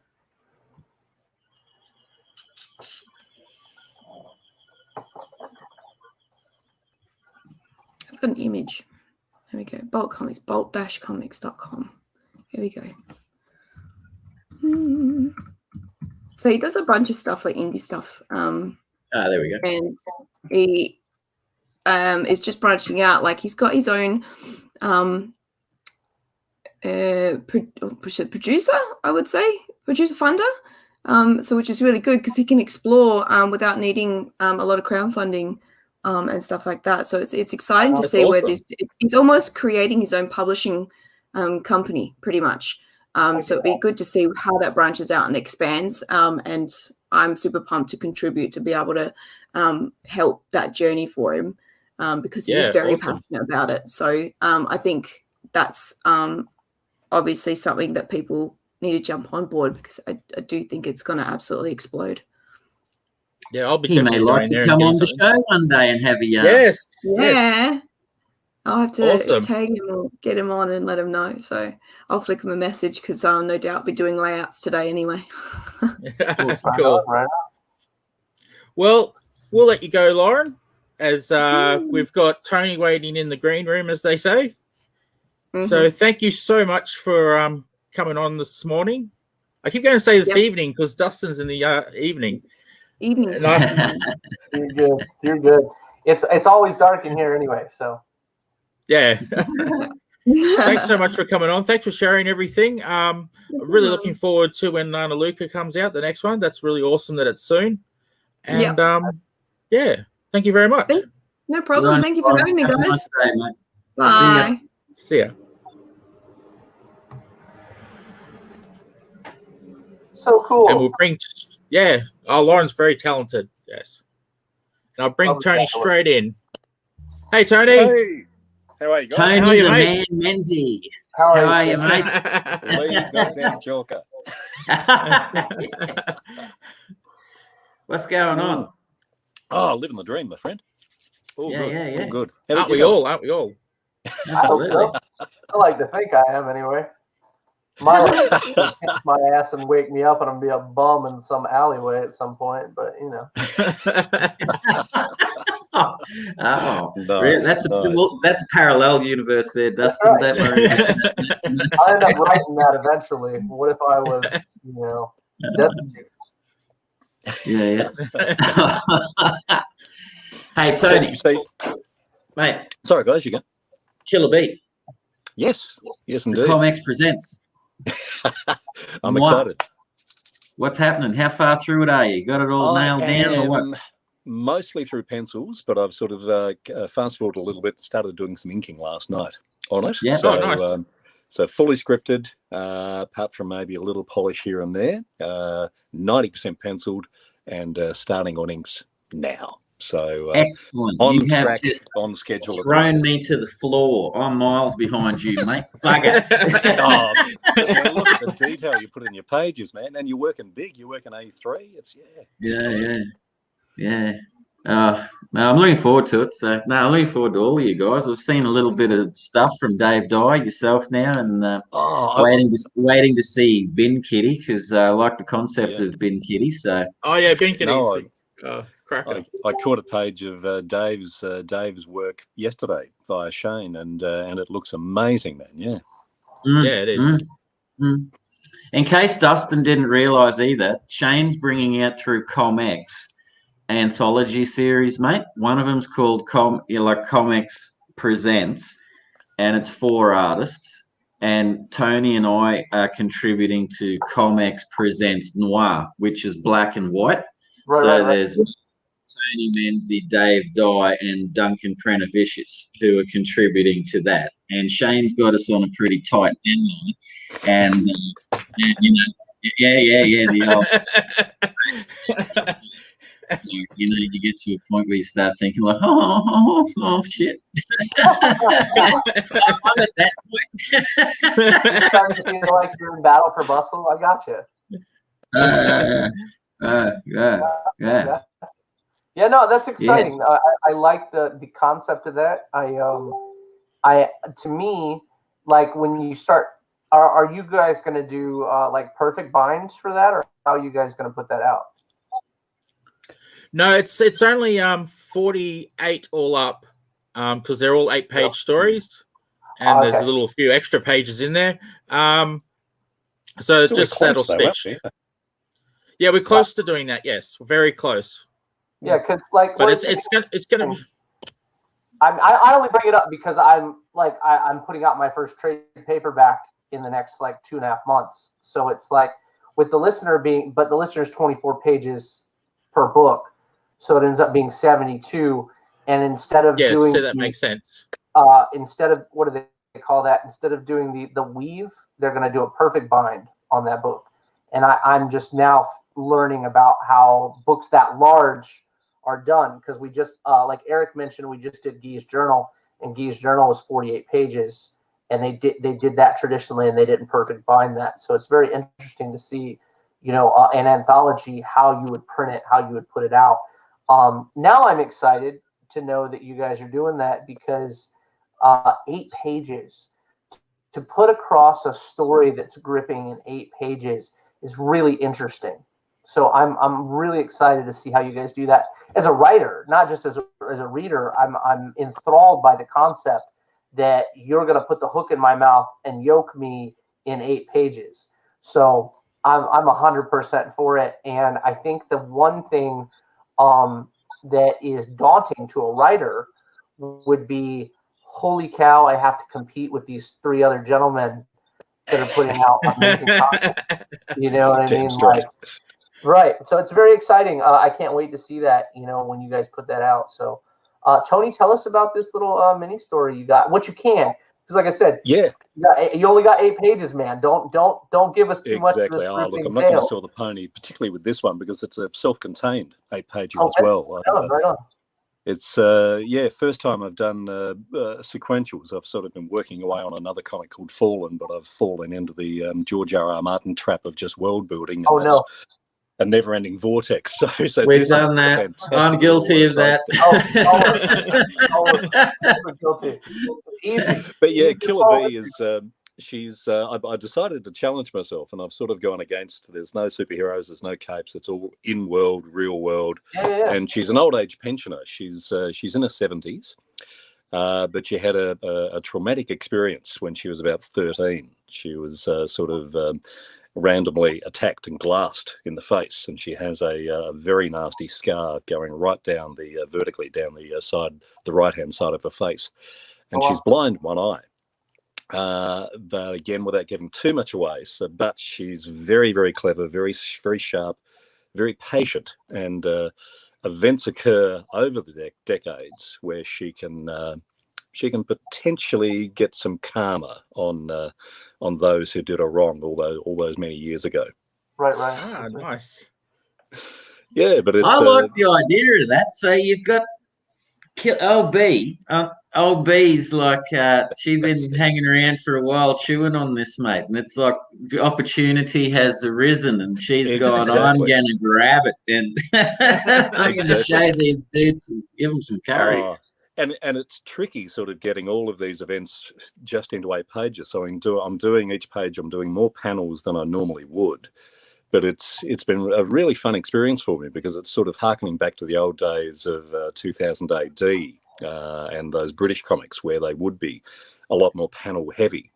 But they'd cram, that's where Alan Moore, found his footing. And so many of those. Amazing. Yeah. 2000 AD, mate. In those British comics where the storytelling was I have a lot so of it condensed. over here somewhere. 2008. What's in it? I love 2000 AD, man. You're singing my song, Tony. You're saying that. And it was my my milk back then. It was I grew up. I'm an old guy. I'm 55, so I was when it launched, I was 12, I think, 11 or 12. Oh, so you were there for Tharg, the old issue 1. Man, and before that, it was like World War II stories with battle and action before 2000 AD launched, and Core and Whizzer and Chips and all of those. Hey, Tony, hold on. I'm going to show you something. You keep talking, but I'm going to show. I found this. Yeah, so no, it's been really interesting working on just an 8-page solo story, knowing that I've only got so much room to get all of these daunting, man. All of these bits into. So there's a lot of stuff that sort of happens off screen, and I'm just juggling in ways of getting information across without it being characters blurting it out.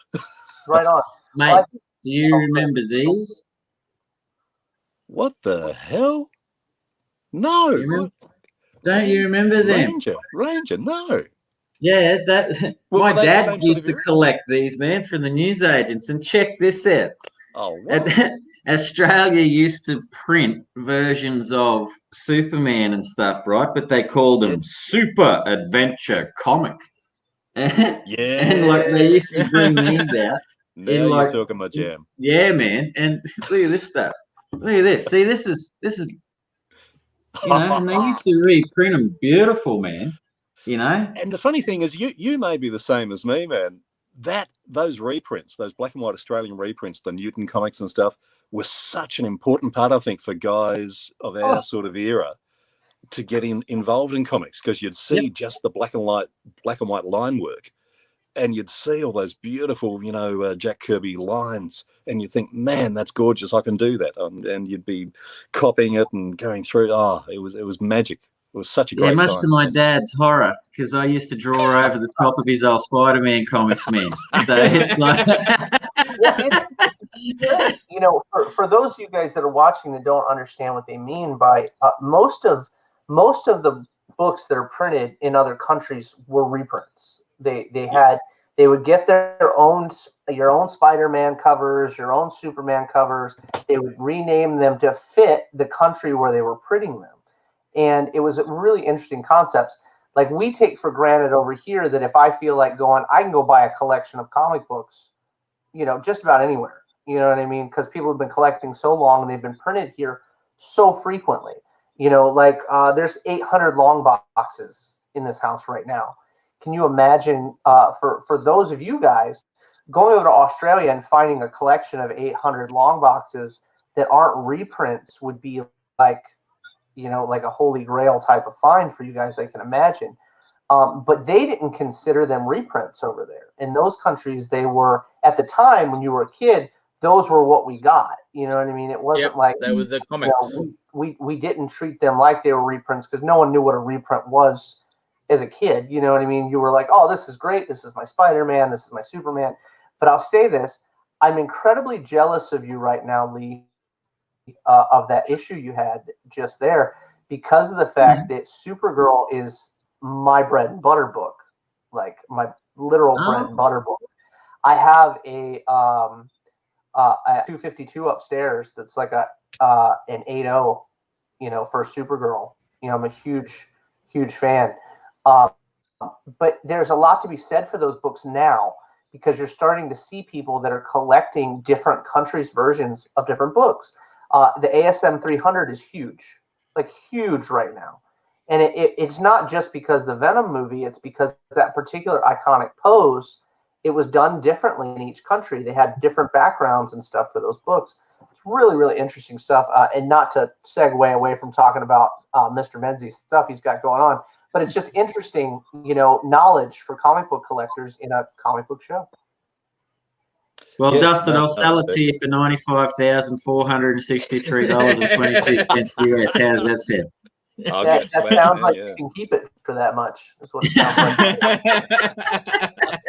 What an investment. That sounds like I'll keep it for somebody that wants a copy of The Listener, and I'll just trade them for that. I'm willing to negotiate. Yeah, me too.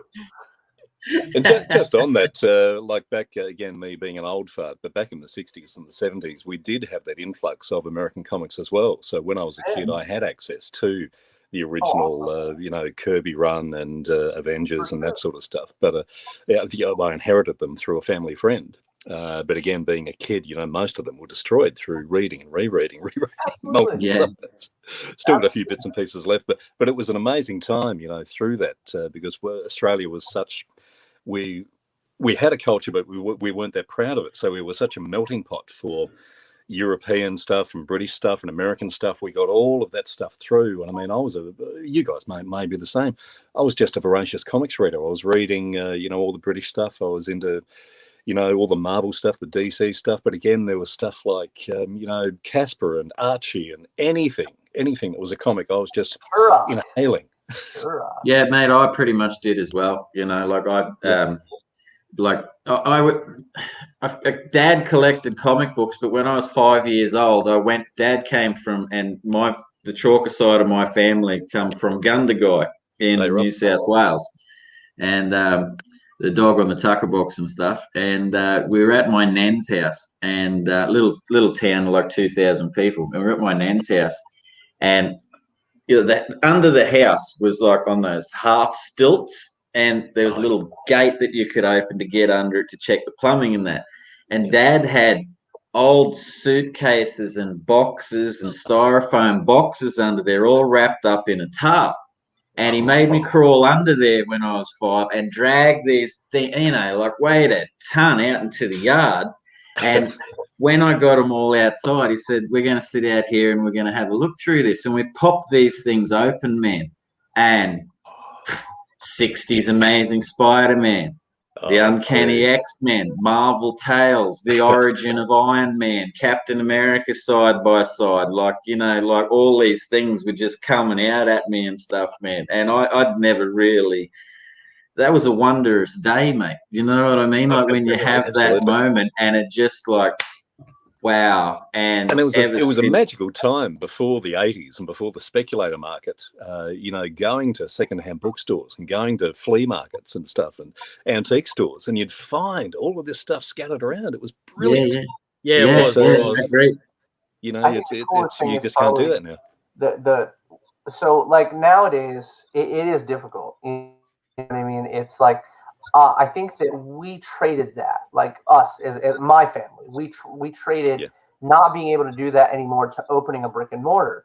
When I opened a brick and mortar, it was like you would get people that we lived right outside of Jacksonville in Florida.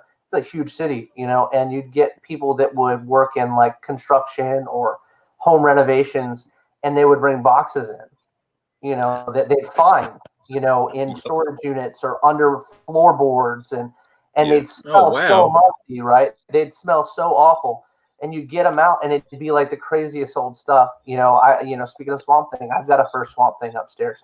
Came out of a collection that we bought at the shop. You know what I mean? I didn't often take books out, but every blue moon I'd find something that I was like, I'll never get that again. You know what I mean? I'll never have that again. You know, and I mean, and people talk about like their, you know, the ASM 129s, you know, your first Punisher and stuff. That's still a relatively newer book, you know, even though its price has gone up tremendously. Its price has gone up. I've owned 5 of them. You know what I mean? So there are these books that you'll see, but then there's the books that are, you know, the Silver Age books that are so much more in the Golden Age books that get to the point where, as a collector, that's where I started to veer because we had access to them. You know, people would come in and sell us books and stuff. And it got to be this point where I was like, man, I love new books. I really do. I love the art in new books. But there's nothing like the smell of an old book, you know, and feel of the paper and just, you know, everything about it. And I think it's cool because it's like a time capsule, right? I mean, I'm 36 years old. I didn't get the Silver Age stuff. You know what I mean? My oldest books were, before I got older and could afford them, you know what I mean? My oldest books were, you know, Uncanny X-Men, you know, and the Jim Lee run stuff and Ninja Turtles and Transformers, you know, and I look back at my youth and go, oh my God, what I did to Ninja Turtle books, you know, because I go through them so many times that it was just like, you know, they'd be hanging on for dear life by the end of the, you know, by the time my mom took them and threw them away. You know what I mean? And even then, you'd be trying to save them by putting the cover back on it and stapling it a couple times so you'd be able to read it a few more times. Dude, I used to redraw the covers if they got torn off and disappeared. I used to go through the old Marvel comics, and when they advertised them, they'd have like Uncanny X-Men issue 1, Magneto, Toad, that sort of shit. And I used to sit there, draw them, color them in, and then stapled it. Crap out of them, you know, like so they'd sit on there, like, haha, I've still got the cover, you know. And, I know what the things you do, man. And that's what I miss is the hunt, is the you know, particularly down here in Tasmania, which is for you, Dustin, is just a little island down at the bottom of Australia. Gotcha. You know, we never had a comic shop until the early 80s or mid 80s. Sorry, so it was all newsagents and sort of corner stores and stuff. So, and you would be, well, at least myself and a small group of friends who were like-minded, we'd be hunting, you know, regularly, 4, 5, 6 different newsagents to try and track down, you know, a copy of Ronin, which was the holy grail because it was direct market and there were just so many limited copies of that down here. Right. Wow. Cool like that the hunt is a big deal. Like when I was a kid. I grew up in Virginia and like in the sticks in Virginia, you know, on like 100 acres as a kid. And it was, you worked the farm and that was it. You know, you went to school, you came home, you worked the farm, you got to, you know, my grandfather would take us to the corner store once every couple weeks, you know, and we'd have like $5 to spend on a couple books or a Slurpee or whatever. but it wasn't like you could go into a comic shop around my house. You didn't have a comic shop. You would go in and there'd be a spinner rack in the gas station, and you could get your book off the spinner rack. And it was like there'd never be sequential numbers when you would go back. So that's how I got into multiple different books, because it'd be like, all right, there's Spider-Man this week, and you come back 3 weeks to a month later, and now there's, you know, Captain America in the rack, you know, and then you're like, this is so interesting. What happens in the next one? Screw you. You're never going to find out until you're old. You know what I mean? Then you're going to find out later, you know, this issue that you were so excited about and you thought something amazing was going to happen. Nothing happened, you know? So it's like, you know, but I totally get that. The hunt makes it that much more interesting, you know. For me, and that's the real connection. That's what I miss about collecting was, you know, I still vividly remember, you know, where I picked up certain copies and the situation and the store and the shop owner and you know, the trip. So do I, mate. Yeah, so many physical connections. But now you can just jump on eBay, go click, it's here in a week. Yeah. Yeah, pretty much. One of the best finds I ever had, man. I was on a cricket tour with like in under 14s, and hey, I said, is that like Crumpet? No. Oh, come on. The line from Ninja Turtles. Oh yeah. Hit him for 6 minutes. Cricket. No one plays cricket. I know you Ninja Turtles. You gotta know what Crumpet is to play cricket. Yeah. That's right, because it's English, yes. That's and right. So we were down in Bow Desert, like in which is in southern, western, central Queensland. And my dad and I were driving down there, and family trip, and pulled up at this, like, you know, dingy little gas station, newsagent, corner store, you know, like it's all there, mate. The one person operates the whole lot. Literally mum and pop shop, yeah. Yep. And we walked in there, and me was wandering around, and there was this huge box. And now we had no room in the car, right? Cricket gear, suitcases, the whole lot, man. You know, like I'm pressed up against the window. So I opened the box, being a, you know, rude little kid. I shouldn't. It was someone else's property, man. And basically the entire run of Daredevil, the Man Without Fear, from about issue 99 through about issue 69 through to, I think it was at the time like 245 at the time, was in this box. And Dad came over and was like, huh? And he was a bit more of a gas bagger than me, and he got talking to old bloke over here, you know, and the wife's like, just take them, get them out of here. They've been sitting here for years. I don't want to see him ever again, you know. And he's like, you know, maybe chuck us 20. And Dad was like, here's 50. Fool, gone, man. And I was like this in the back seat, man, you know, like, but that was one of the like happiest days ever. I've still got them. And that trip, man, I don't even think I saw the countryside, man. I was like, it had the Miller run, you know, it had like all this beautiful period there. It's like, even the John Romita Jr. run that he did with Ann Nesenti is a fantastic Daredevil run. It's like underrated character, that dude, man. So much so. But again, such solid runs over the years. Yeah, for sure. I've not been a diehard fan, you know what I'm saying? But he was an interesting character. I thought the concept was interesting. But there was a run, Daredevil and Black Widow, that was my absolute favorite. I thought that was very cool. It was before my time, you know what I'm saying? But when we could get them, those were the ones that we would keep because I liked the covers. I thought the cover art was beautiful. I'll never forget there was one where she's like falling off the side of a building, and he's trying to catch her as she's falling off, and it just stuck out to me. Their action pose covers stick out to me really well. Even like in my books, we do a lot of static covers, but at the same time, you'll see these really, really beautiful action poses that, you know, just like everybody tries to get, versus the very painted figures that we get for covers nowadays. You know, a lot of them are very almost like, hey, let me paint you like one of your French girls type of deals. You know what I mean? We get a lot of that in the industry. Well, it's because of the fact that we've moved into a much more digital age, you know, and you start seeing people like Qua's huge with it, Art Germ, Stanley Lau, huge in those styles where they're like, here's the image, here's the profile, it's beautiful, but it's a profile. You know what I'm saying? And that it's very stylistic. Portraits, yeah. Absolutely. But yeah, oh my gosh, The Hunt is definitely a thing, man. The stories, that could, you know. Yeah, I love it, eh? That's good stuff. So, hey, Tony, question for you, man, because I don't get to speak to too many people that love their 2000 AD. Shane, was a fan. What was your favourite 2000 AD character story, that sort of stuff, man? What's the one that sticks out to you? Oh, man. Again, being an old fart, it was the early days. It was Dread. But more Dread around the era. I don't know if you remember the Robot Rebellion with Kenneth and Call Me Kenneth. Yeah. That era of Dread was just magical because that was real early Carlos as Quizera, wasn't it?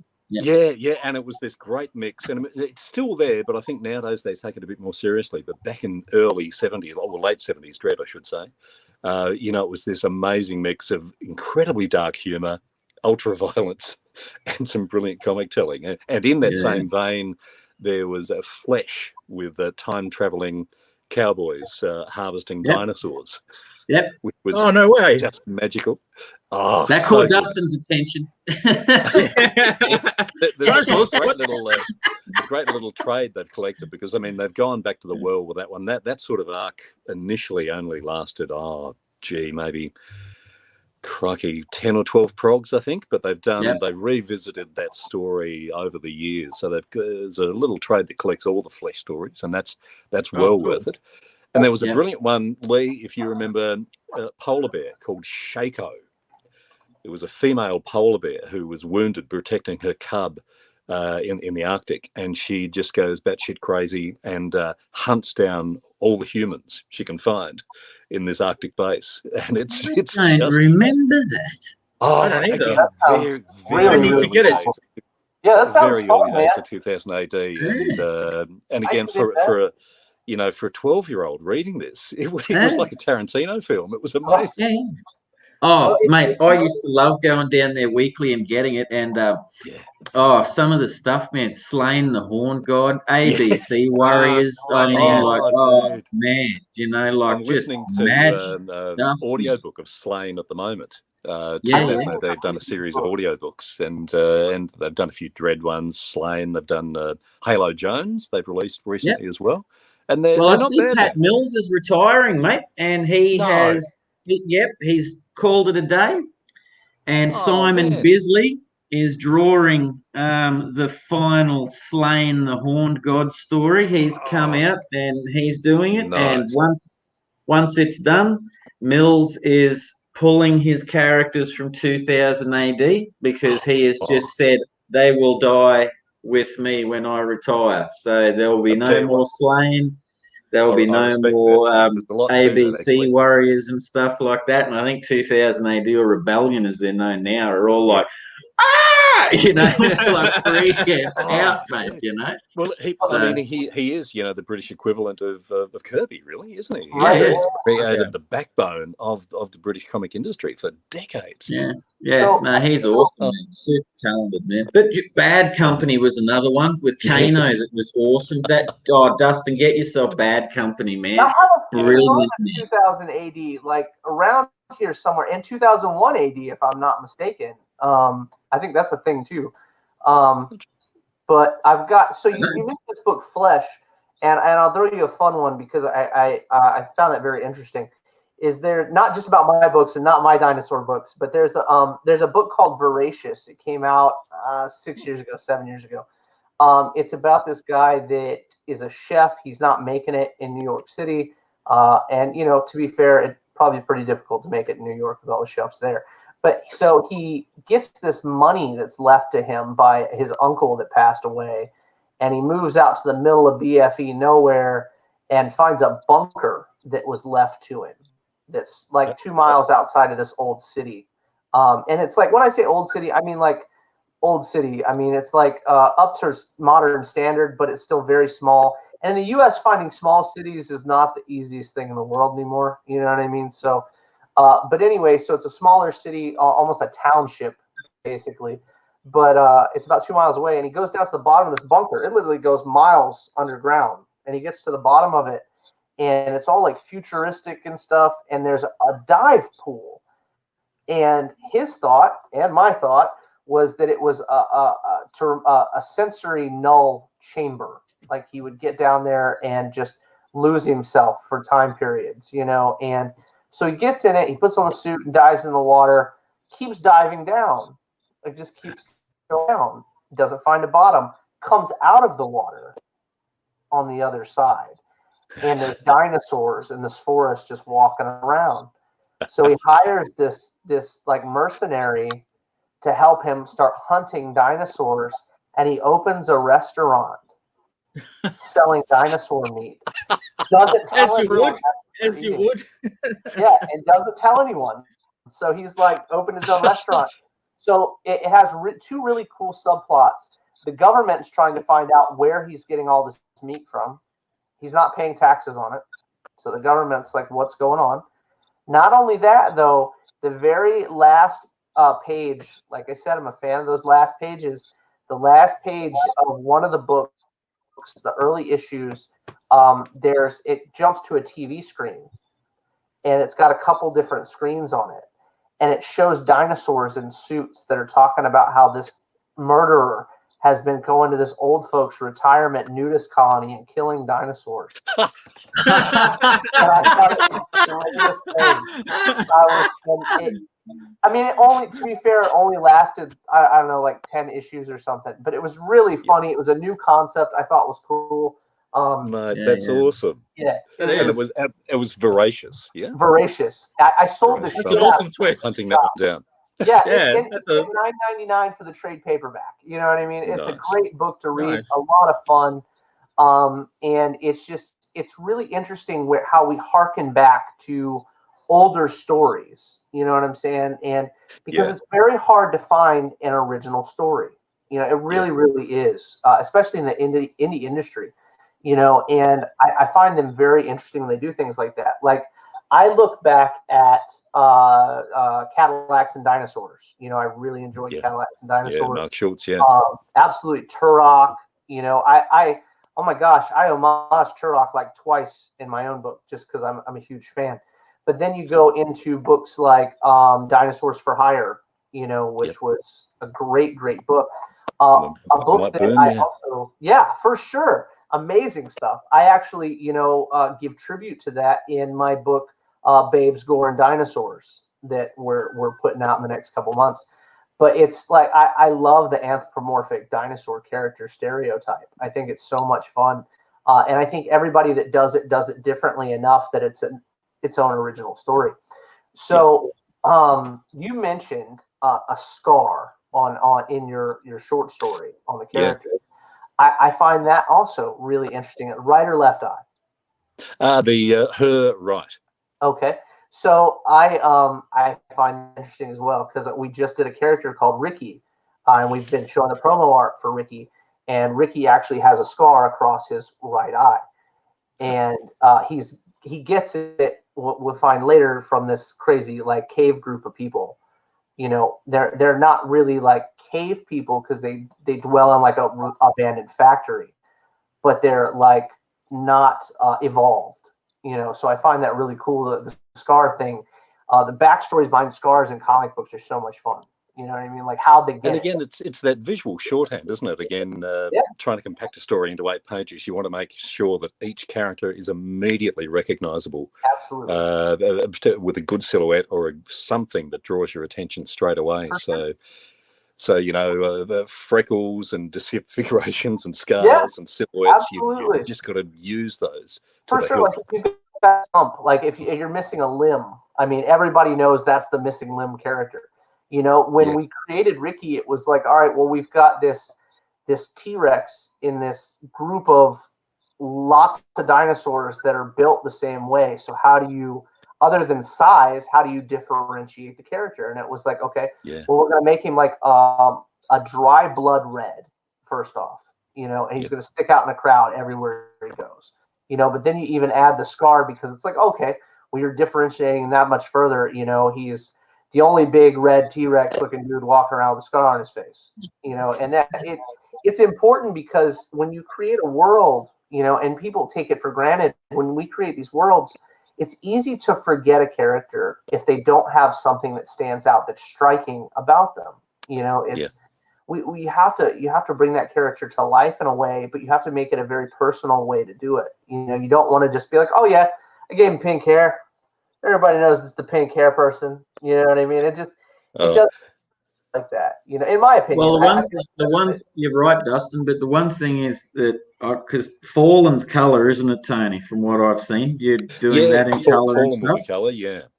And you're doing this Killer Bees like your first black and white foray in terms of story. As you say, it's you know, color is such an immediate draw, but working in black and white and grey tone, it's you're forced into a different. Well, at least I am forced into a different mindset. I love this man's face. I love Lee's face, and he starts talking about Black and White Boy. He is in it. Like I love it, man. No, because mate, for my books. It's so like, tricky, mate. Black and white. You can leave it in black and white. It looks real good in black and white. Who needs color? You know, like no one needs color. You know, if I had my way, every comic in the world would be black and white. I'd be happy. There'd probably be some sad people out there, but you know, like well, in my little dome, I'd be super pumped, man. You know. But it's a great little lesson because I over particularly the last 12 months, I've relied on colour and the painting side of things to bring my work out. So pulling that rug out from under my feet is forcing me back into learning more about light and shadow and cross hatching and you know, all of those wonderful bits and pieces, Lee. And I agree with you, being from that, you know, well of 2000 AD and the black and white comics, and particularly the, you know, the 80s independent stuff as well. I love that era. I was bang on target in my 20s for all of that stuff. So the black and white stuff is a massive appeal for me. So, you know, Fallen may go back to black and white. Who knows? Oh, mate, it depends on how you love it, eh? But, you know, we get back to you do have those nuances with characters in black and white that, as Dustin said, I gave him pink hair or I did this, you know, like you sort of don't have those luxuries of when you're designing the characters. It's like you're sitting there and like you can do a man or a female, you know, like, and boom, and you can put them in your story. But that main character or characters can very quickly just drift into the background unless there's something that makes them unique. And it's funny we were talking about scars because Christopher Battle has a scar over his left eye. And and speaking of the scar is how I decided he was going to have a scar was because what I thought unique growing up was that my dad had a glass eye, which was his left eye. He lost it many years before in a car accident. Yeah. And it's forever ingrained in my mind that I'd have mates come over, you'd be playing with your toys and reading comics and all that. And Dad, if they'd never been there before, Dad had be coming in going like, oh my eye, flick, and like this glass eye would roll out onto the table and that. And mates would just be like, you know, and freak out, and then he'd pick it up, go, you know, put it in his disinfectant, grab the other one, pop it back in, and you'd be like looking at it, like, why did you do that, man? They're never going to come back again, you know. And then I had other mates that had been through it before, and they're like, Mr. Chalker, can you cut the eye thing out, please? You know, like that. So I always thought that my main character had to have that scar over the left eye, man. That was just how I got to it. You know what I mean? Beautiful, man. And isn't it wonderful? All of those life moments, you know, melt away and become inspiration years, decades later, isn't it? Yeah, but God, man, geez, I tell you what, it's like, it's the face. I still remember vividly the faces on some of these kids, mate. You know what I mean? Like, come over for a day of playing sport in the backyard, and these guys were on their bike and out of there like an hour later. It's like, but he had a good sense of humour. But, but you do. Even as Dustin said, the limb off, so you know the character. There has to be something, like I guess persuasive about your characters in black and white. So, and the tricky thing for me with Killer Bee is 3 of these characters at least. You see them in their teens, and then you're seeing them in their golden years, in their 70s. So I needed, very dramatic physical attributes to make them instantly recognizable, even though one's a 13-year-old and then you're seeing her 70-year-old self as well. Yeah, for sure. I think that's a very interesting concept, because like Lauren mentioned earlier, doing people of color, and I think that's a skill set that you have to add into what you're doing, because we have Lee, who we were introduced in the very first book of The Listener. She's a young Chinese girl that we were introduced to. Well, she becomes a huge part of our series, and ends up becoming a main character in our series. And she ages with the story as we go. And we introduced her in Greed, though. We were, oh my gosh, in book 3. So we're working on book 2 now. She comes into book 3 as a fully fleshed out, 40-something-year-old woman. But how is she only 40 years old? You know what I mean? Versus how she should really have aged, because there's an 80-year time gap in that story. So there's all kinds of stuff to flesh out there. But at the same time, you get all that in The Listener. All that'll come down the pipe with The Listener, versus the stories being Greed is much further ahead than The Listener is. So you're 40-something issues behind in The Listener versus where you are with Greed. And both of them, you don't have to read either to enjoy the other, but it's fun to have the backstory and know what's going on by keeping up with the other books. But it's when you have a child, though, I think that's the difficult part. When you have an infant, it's easy. Okay, well, we saw the infant, they've got black hair. 9 times out of 10 when they hit, their 30s and 40s, they're probably still going to have black to salt and pepper hair. You know what I'm saying? That's about all you've got as an infant. When you start looking at a 12 or a 10 to 15, 10 to 16-year-old individual, you start having facial structure, and permanent facial structure, and things are starting to become the way that they will be for the rest of their lives. And to jump that ahead 40, 50 years can be a feat in itself, because now you're like, okay, well, she's not an amputee, so we're trying to figure out how they still know her, especially in a black and white book. Good Lord, you know what I mean? Let's change features just a little bit. They don't have curly hair anymore. Morgan, legitimate question down there. Do you draw the ears or the nose longer? I don't know that that's a thing unless you're into witchcraft or stuff like that. I think that witches tend to have a little, and they get a little wart. I hear that. But no, it's just like nuance. As I've gotten older, Dustin, my nose has gone this way, mate. Oh no, it's gone this way. Yeah, it's gone this way, man. Shane, I wonder, can you, those images I sent through of Killer Bee yesterday, are you able to bring those up on the screen? Or oh yeah, hang on. There's one sort of portrait in particular which might give an idea of because so with Bee, she's Beatrix Beagleman, so she's BB. Right on. But the two things, so I've sort of gone with the scar, but for the silhouette I've gone with sort of a wings. She's got sort of shoulder length hair, but it sort of wings out at the bottom off the shoulders. So they're the two factors that flow through from her 13-year-old self and her 70-something-year-old self as well. And features-wise, there's obviously the sagging of the skin around the eyes and the ears being a little larger. None of us can escape that, and the nose as well. Mine's from drinking.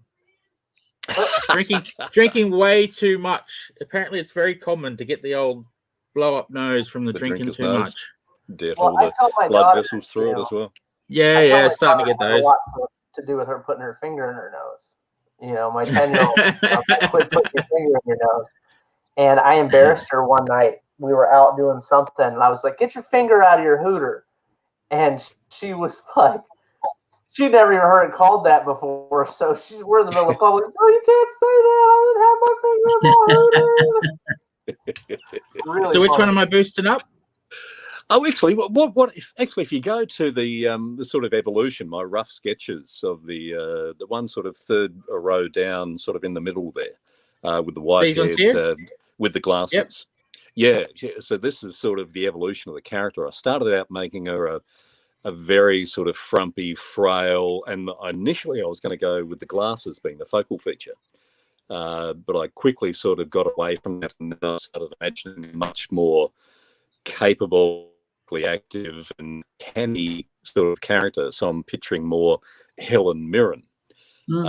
So if you go out of that, Shane, and go to probably any of those, probably the second one on the top row, second from the left, it would probably give you an idea. Yeah. So that's Killer Bee as she is in the comic. That's a good Nice. one. Yeah, she's Yeah. much more like wily, if I may go in that direction. You know. Like, Yeah, definitely. She's not frail. I mean, she's elderly, but she's incredibly capable, very razor sharp, and again, without giving too much away, she's maybe a little dangerous. Yeah. Yeah, she's like running the show without people knowing she's running the show. Very much, and very much playing on the fact that she's Right. this lovely old lady.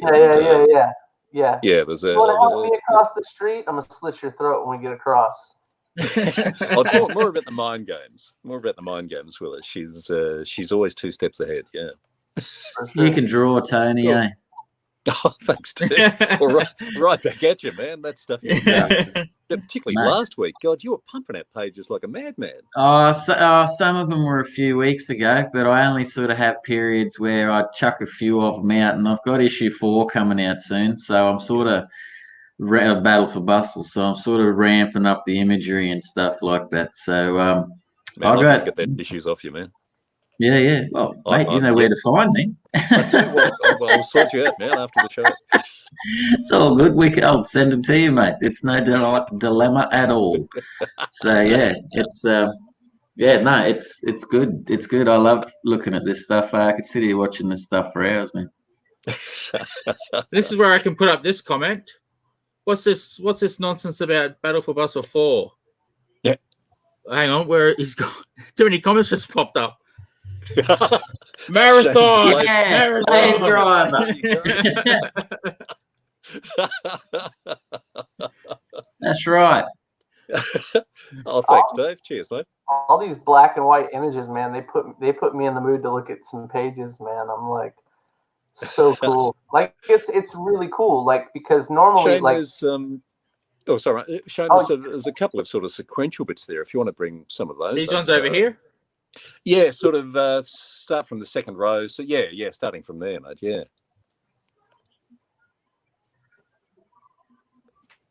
Oh yeah, that's the scene you're talking about. Yeah. So this is where she, literally becomes Killer Bee. That's the traumatic incident back when she was 13 that I've talked about. Yeah. That's cool, man. it definitely seems like a traumatic experience. Yeah, and again, just figuring out how to portray that. So sort of stack the panels and sort of getting smaller and smaller and falling away to completely black. Yeah. With the laughing and the jagged line, reflecting the scar across her eye. cool. It's Again, the panel play, mate. Beautiful. Yeah. Oh, I've got to get my game on.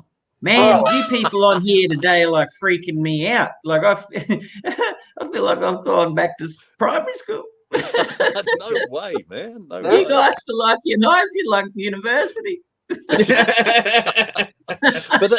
but that's the great thing about this community that Shane has formed over the last 12 months or so.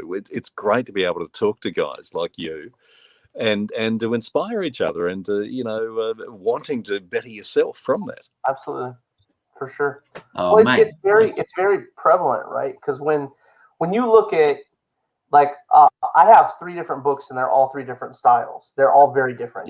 Shane and Leo both tell you they're very, very different from each other. But it's interesting to see the different ways that pages are laid down. The panel layouts are done. but there's something to be said about traditional pencil on paper. You know what I'm saying? It's a very almost unique in this day and age, you know, versus like Erick started pencil and paper. You know, he was talking about that earlier this evening. That's where he began and where he is now. Whereas you go over to Manny, love Manny to pieces. He does my interior line work for Greed, and it's all tablet. You know what I mean? It's tablet and tablet pen and stuff like that. And it's very interesting to see the different styles. You know, whereas you come over and you look at, you know, I will remember to call him by his pen name tonight. When you look at Blade and Hunter's work, it's oh my gosh, I don't even know how you explain that, Lee. Like it's very different. Man, well, what I saw in that dude was Silvestri, Mark Silvestri. To be honest with you, Tony. Yeah. He can draw, this dude, man. He's another one. You know, like, oh shit, you know, like it's fair dinkum. To me, it's different because it's not what I'm used to seeing out of the teams that I've been working with for a year. You know, so you'd come and you, like, each of our books has a full team. So then when you get over here and you're like, hey, look, this is how I'm going to do stuff. Can you just give me an idea of what you'd like to see? And you're like, well, I'm not used to that, but sure, I can kind of give you an idea what I'd like to see on the page. And then they come back at you and they throw something at you and you're just like, mind you, I've been elbows deep in Battle for Bustle recently. That's been my obsession, my reading obsession lately. Yeah, for the past like 2 months. But because I don't have, to be fair, I don't have a lot of time to read anymore. You know, between writing and, you know, 2 kids and marriage and everything else, I don't have the time like I would like to. But it's like, so you're sitting there and you're like, man, this is really, really good. And then this cat comes to you and he's like, hey, look, I've got 8 pages done. And you're like, I've never seen anything like that in my entire life. You know, you're just like, you have this brand new respect for black and white, because once again, the only black and white books that I was big into as a kid were Ninja Turtles and Transformers, you know, and neither of them stayed black and white. You know what I'm saying? So it was like, we went to Adventures with Ninja Turtles, and that became color, from what I recall. But there was Transformers went the same route. They went color as well. When they got with Marvel did color for Transformers. But it was like, so you're looking at this stuff and you're going, this is amazing. This black and white stuff is absolutely bananas, right? And you're like, oh, this Battle for Bustle shit's super, super cool. And then this dude sends me this stuff and I'm like, what have I been doing? You know what I mean? Like, what have I been reading? You know? You know, Dustin, that's what they call one of these moments, man. You know? It was just like one of those come to Jesus moments where you're like, do I do color? Because it doesn't need it. You know what I mean? Do I do color? You know, and it's fantastic to see you guys venturing into these black and white zones, because it's like, it's almost like looking at Da Vinci, or, you know, and then turning around and looking at like Jackson Pollock. You know what I mean? You're like, it's that different.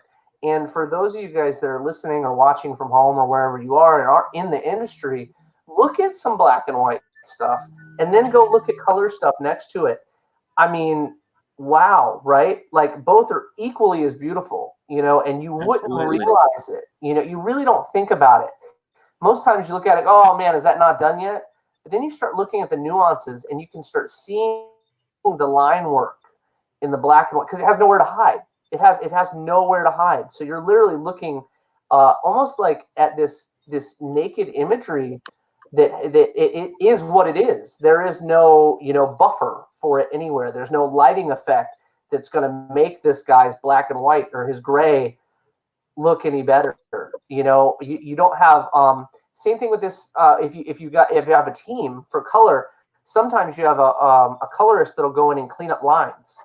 God bless them, because they'll go in and clean up lines, because they're artists as well. You know, they go in there and fix up little things that are messed up, or add a finger that should have been somewhere, or whatever else. You know, they're good for that. But when you're in black and white, you don't have anybody coming behind you and helping you out either. You know what I mean? It's like, this is it. So you've got these guys that are in there giving it all they've got. And black and white is like that girlfriend that holds nothing back, right? She's like, hey, you know, You know what I mean? So, work on that in other ways.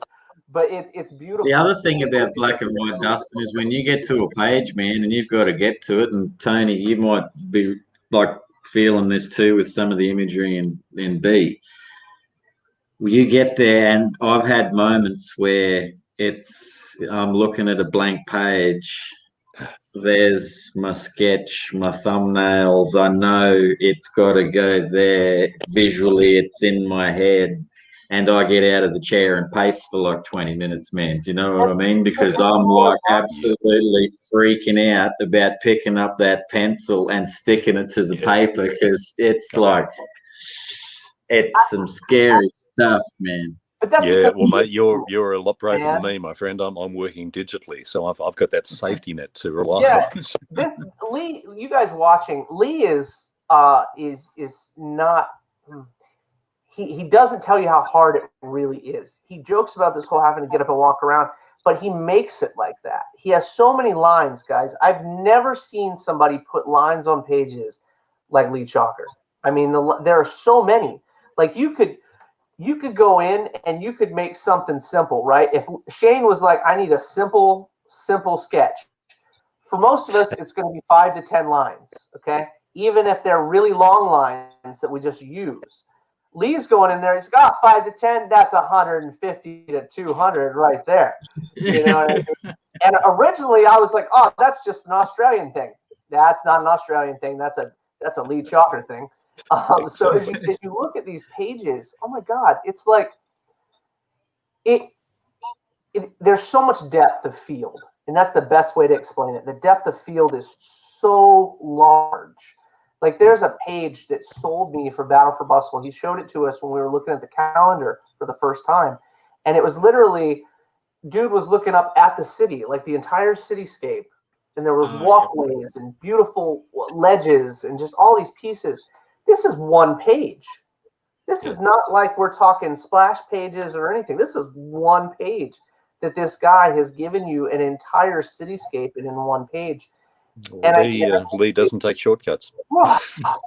It's wild. I wish I did, Tony. Sometimes I tell you to make my life easier.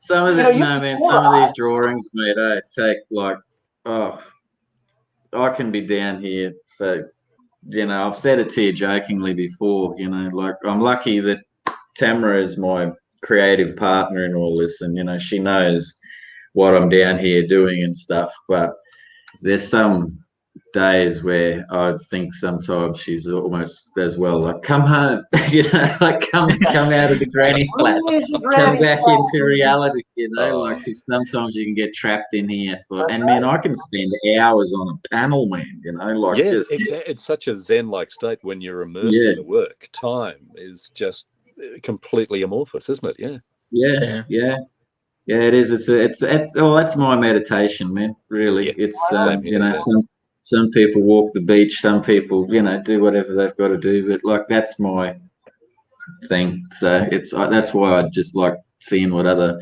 artists and writers and creators do, mate. Like is because sometimes as I've said before, sometimes when you sit up here in Townsville, North Queensland, you're not quite sure what's right or wrong, but the more you realise and you speak to creators and artists and stuff like that, you can you realise there is no right and wrong. It's just whatever you, Tony, or whatever Shane, or whatever Dustin, or whatever I'm doing, whatever that legend Dave Dye's doing, or Rob Lyle, just keep doing it. Just keep doing it. Be true to yourself, and you'll find your way. Absolutely, mate. Absolutely.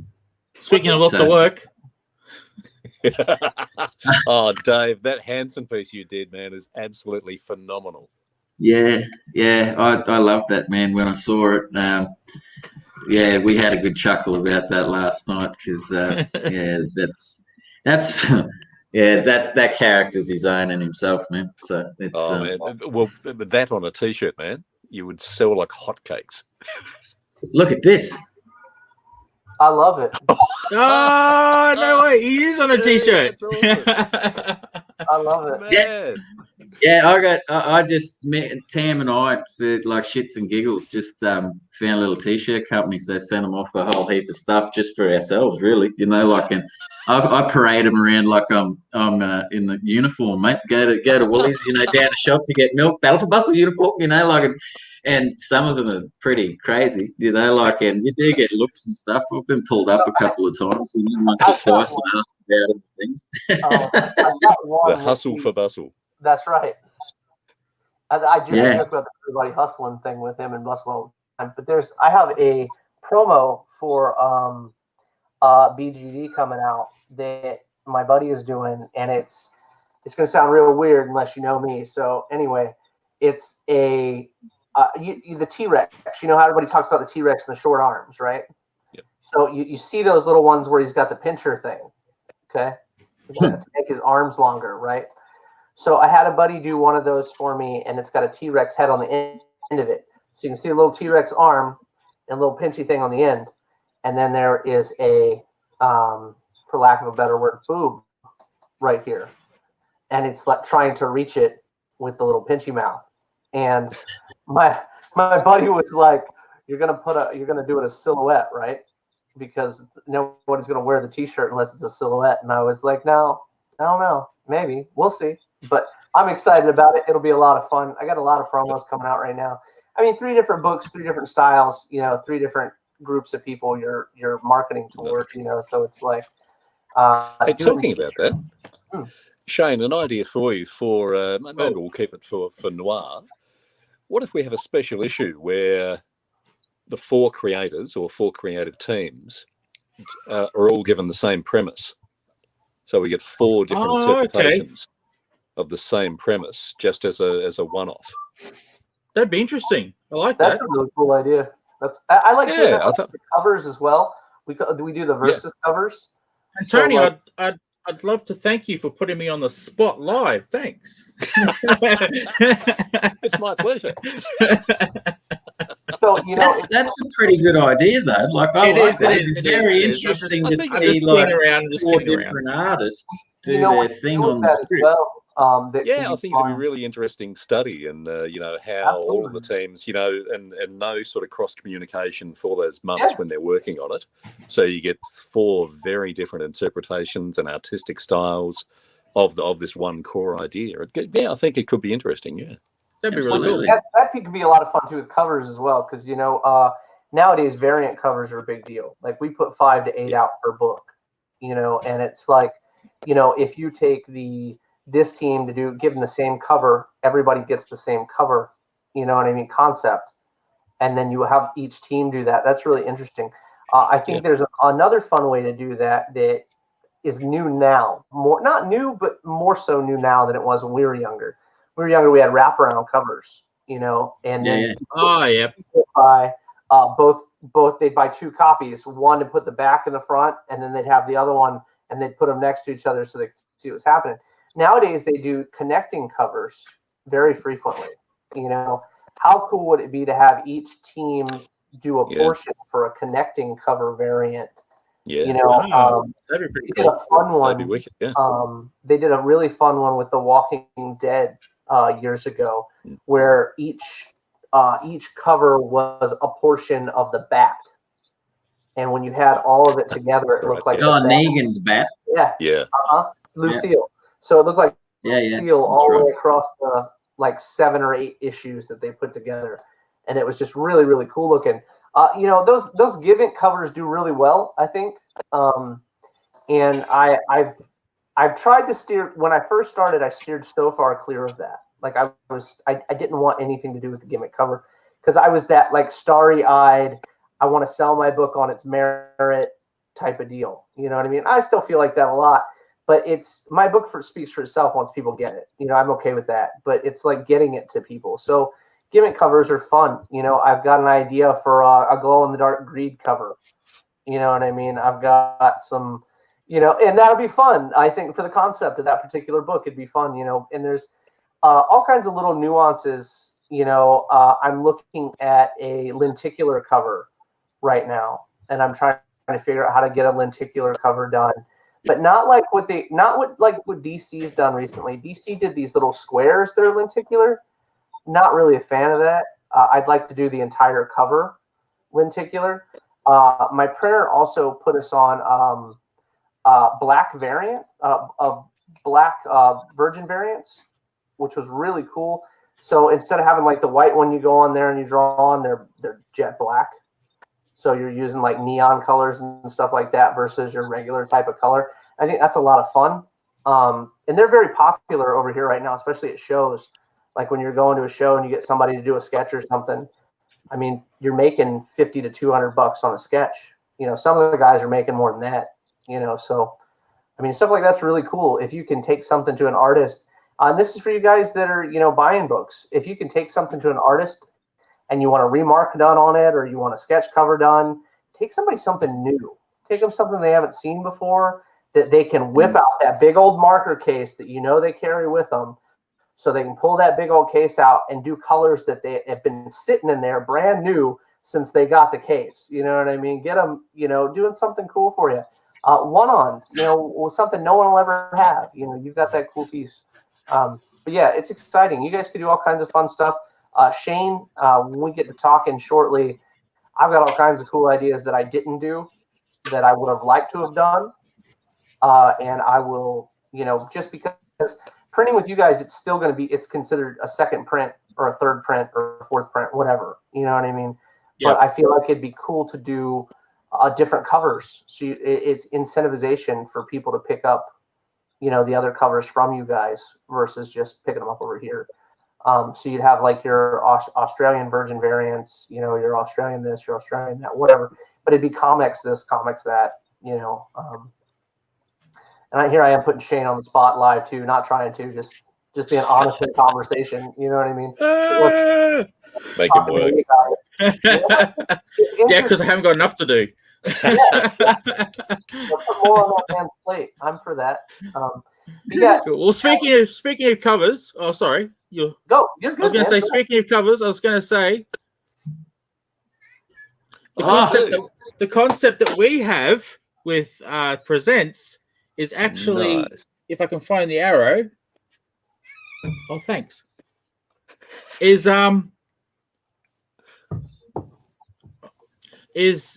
each story has their main characters, and what we do is we get each person from each story to draw all the characters. So this one cool. Here this one's Isaac, and what he's done, he's got Dementus, Frederick, and Final Dragon, whose name I can't remember. But if we go to the next one, there they are again, but this time it's Rob. That's so good. It's awesome. It is that. And that's Peter's. They're taking a photo shoot. So I like that one. The cast of issue 1. They've come up fantastically, Shane. Great job. Yeah. So that's what you guys will be doing, you and Lee, for the black and white one. Yay. Actually, on that, Shane. How am I going to beat them? On that, Shane, for Noir, is it black and white covers, or is it yes, black and white covers, black and white interior, black and white covers as well? Cool. Black and white all the way through. Black and white all the way through. Even the ads are going to be black and white. We're making the thing totally black and white. Yep. Man. Nice. Hey, look at that. That looks sweet.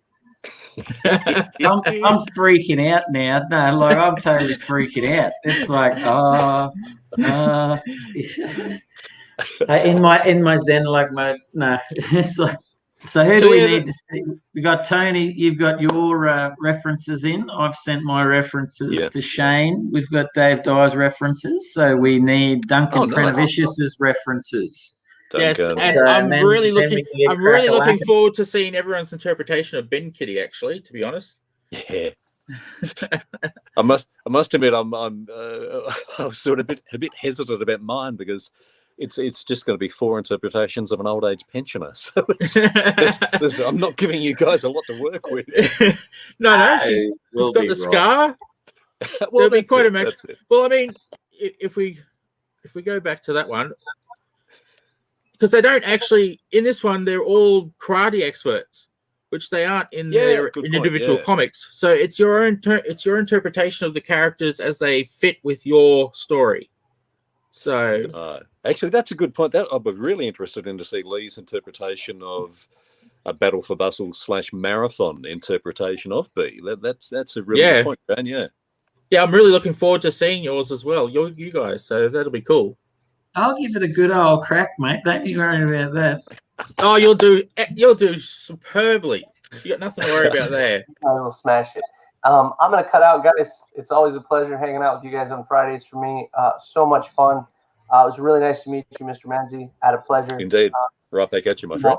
A lot of fun hanging out with these guys. We'll see you guys next week. I'm sure I'll be in touch with you guys well before then. But anyway, take it easy. Don't have too much fun, huh? See you, See you, Dustin. See you, man. Cool. Well, we're at the 2 hour and 46 minute mark. Damn. So what we might do is actually cut it there, because this is going to be a lot of work for Jerome to turn this into an article.